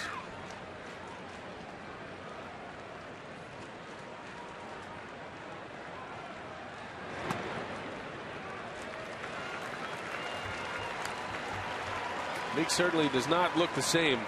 No. As he did prior to his injury. He's just been battling tendonitis, right shoulder tendonitis, off and on the disabled list this year. And he walks Corey Hart on 4 straight pitches. Yeah, Meek used to be in the mid-90s with his fastball. He's barely breaking 91, 92. I figure he'll come back a little bit stronger next year with all the injuries that he's had, trying to get that shoulder right. A former All-Star for the Pirates. At one point it was Meek closing games and Joel Hanrahan setting up. He didn't want to fall behind the Pirates despite their losing record back in the days when Nyjer Morgan was a Pirate. He's gotten into Fielder's smelling salts, apparently. Here's Jerry Hairston Jr.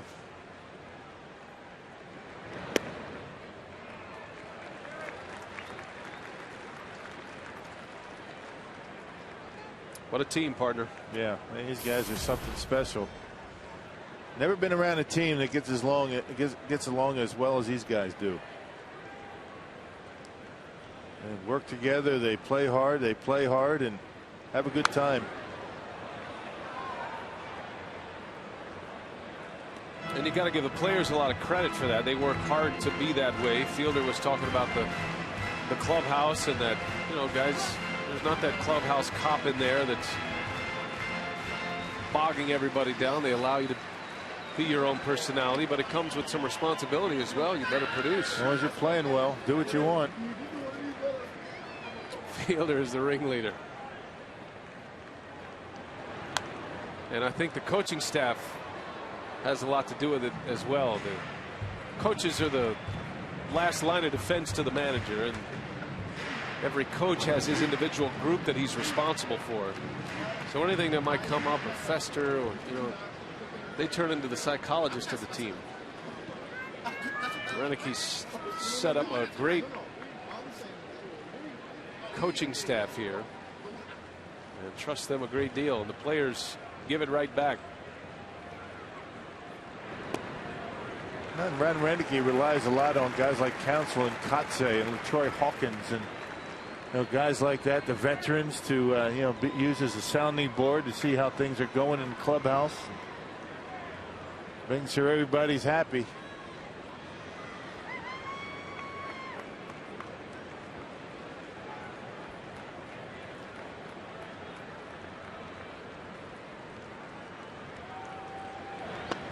Three balls, two strikes.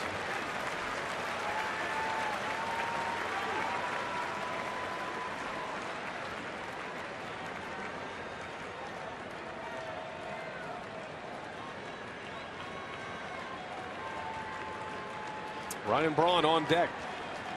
Fielder down in the hold right now. Brewers need one more base runner to give him an at bat as Hairston fouls it back.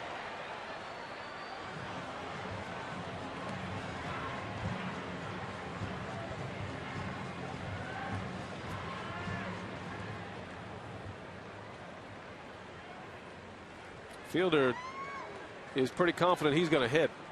Helmet on, bat ready.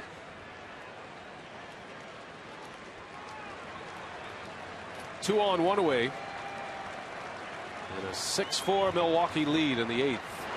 Hairston into right center. Long run for McCutchen, but he's there to make the catch. And there's out number 2, and it'll be up to Ryan Braun to give Fielder a chance here in the 8th.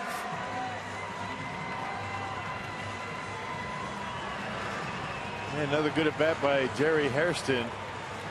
And just got under it a little bit. And worked the count to full and put a good swing on that baseball. Another slider from Meek. And velocity way down for Evan Meek. That's a good sign. The quicker picker upper. Here comes Braun. Jose Reyes tonight against the Reds. That game's still going on, by the way. They're in the 12th inning now. Actually, they're going to the 13th inning. Reyes is 3 for 6. He's batting .336.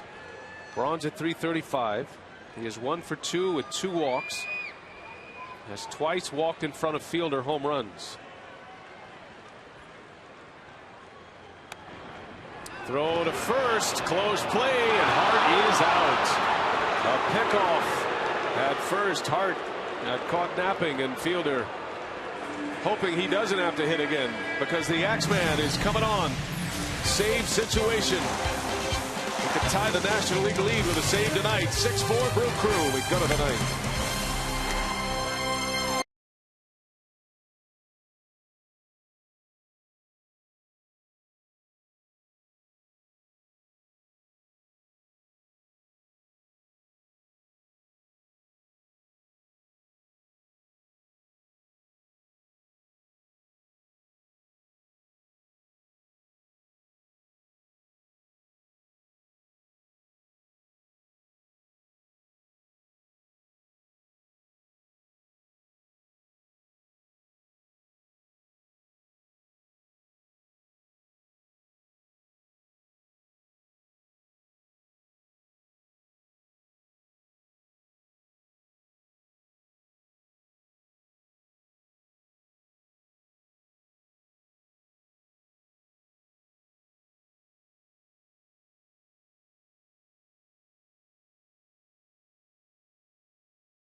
And here comes John Axford with 45 saves, 42 in a row for the Axeman. You see his numbers during that stretch. Opponent's batting average in the low 200s. Big strikeout numbers, 78 Ks into 65 in the third innings.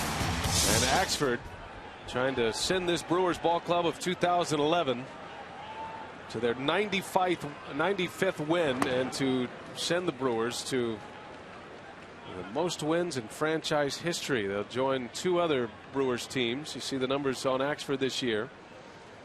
Had a blown save on opening day on March 31st, and then had a blown save against the Phillies, and that's it.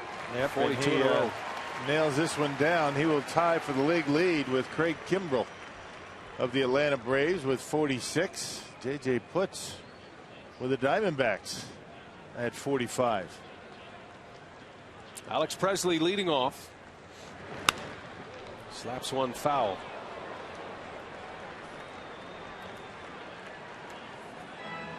The Mustache Militia, in a team that is full of superstars and personalities. Axford, one of the biggest of the personalities, mostly because of that stash.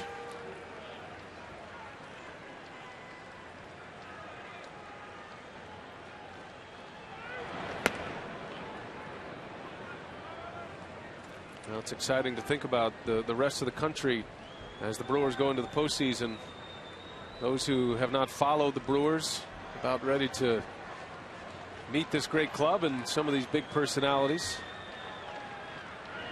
And a swing and a miss. Axford strikes out Presley. A fastball at 96 miles an hour right on the corner.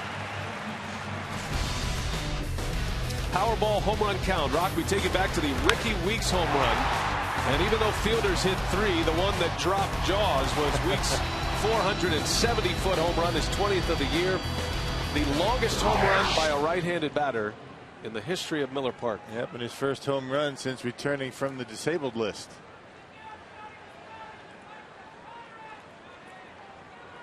One of 4 homers tonight. Fielder has the other 3. Here's Garrett Jones pinch hitting. Got in on his hands a little bit. Hart is over. Gomez is over. Gomez, 2 gone. And the Brewers an out away from a franchise record in wins. Who else would it be? Prince Fielder, not once,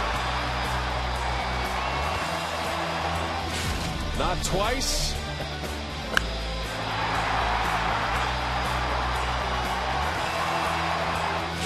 but 3 times, Rock. Yep. Just like Lionel Richie said it. Going once, going twice, sold to Prince Fielder. 38 home run. And his home run in the 7th broke a 4-4 tie. McCutchen in the air. And this is going to do it. Gomez is there, and there is win number 95. Prince Fielder, our Menards player of the game. He goes deep 3 times tonight. He is the National League leader in home runs, tied with Matt Kemp. And no team in franchise history has won more games than this Brewers club. And they have a chance to be the outright leaders in franchise history with a win tomorrow. What a ball game tonight. John Axford, the National League saves leader, with Craig Kimbrell as well. The superlatives can go on all night. Craig Kashawn, what do you have coming up on Brewers Live? That's what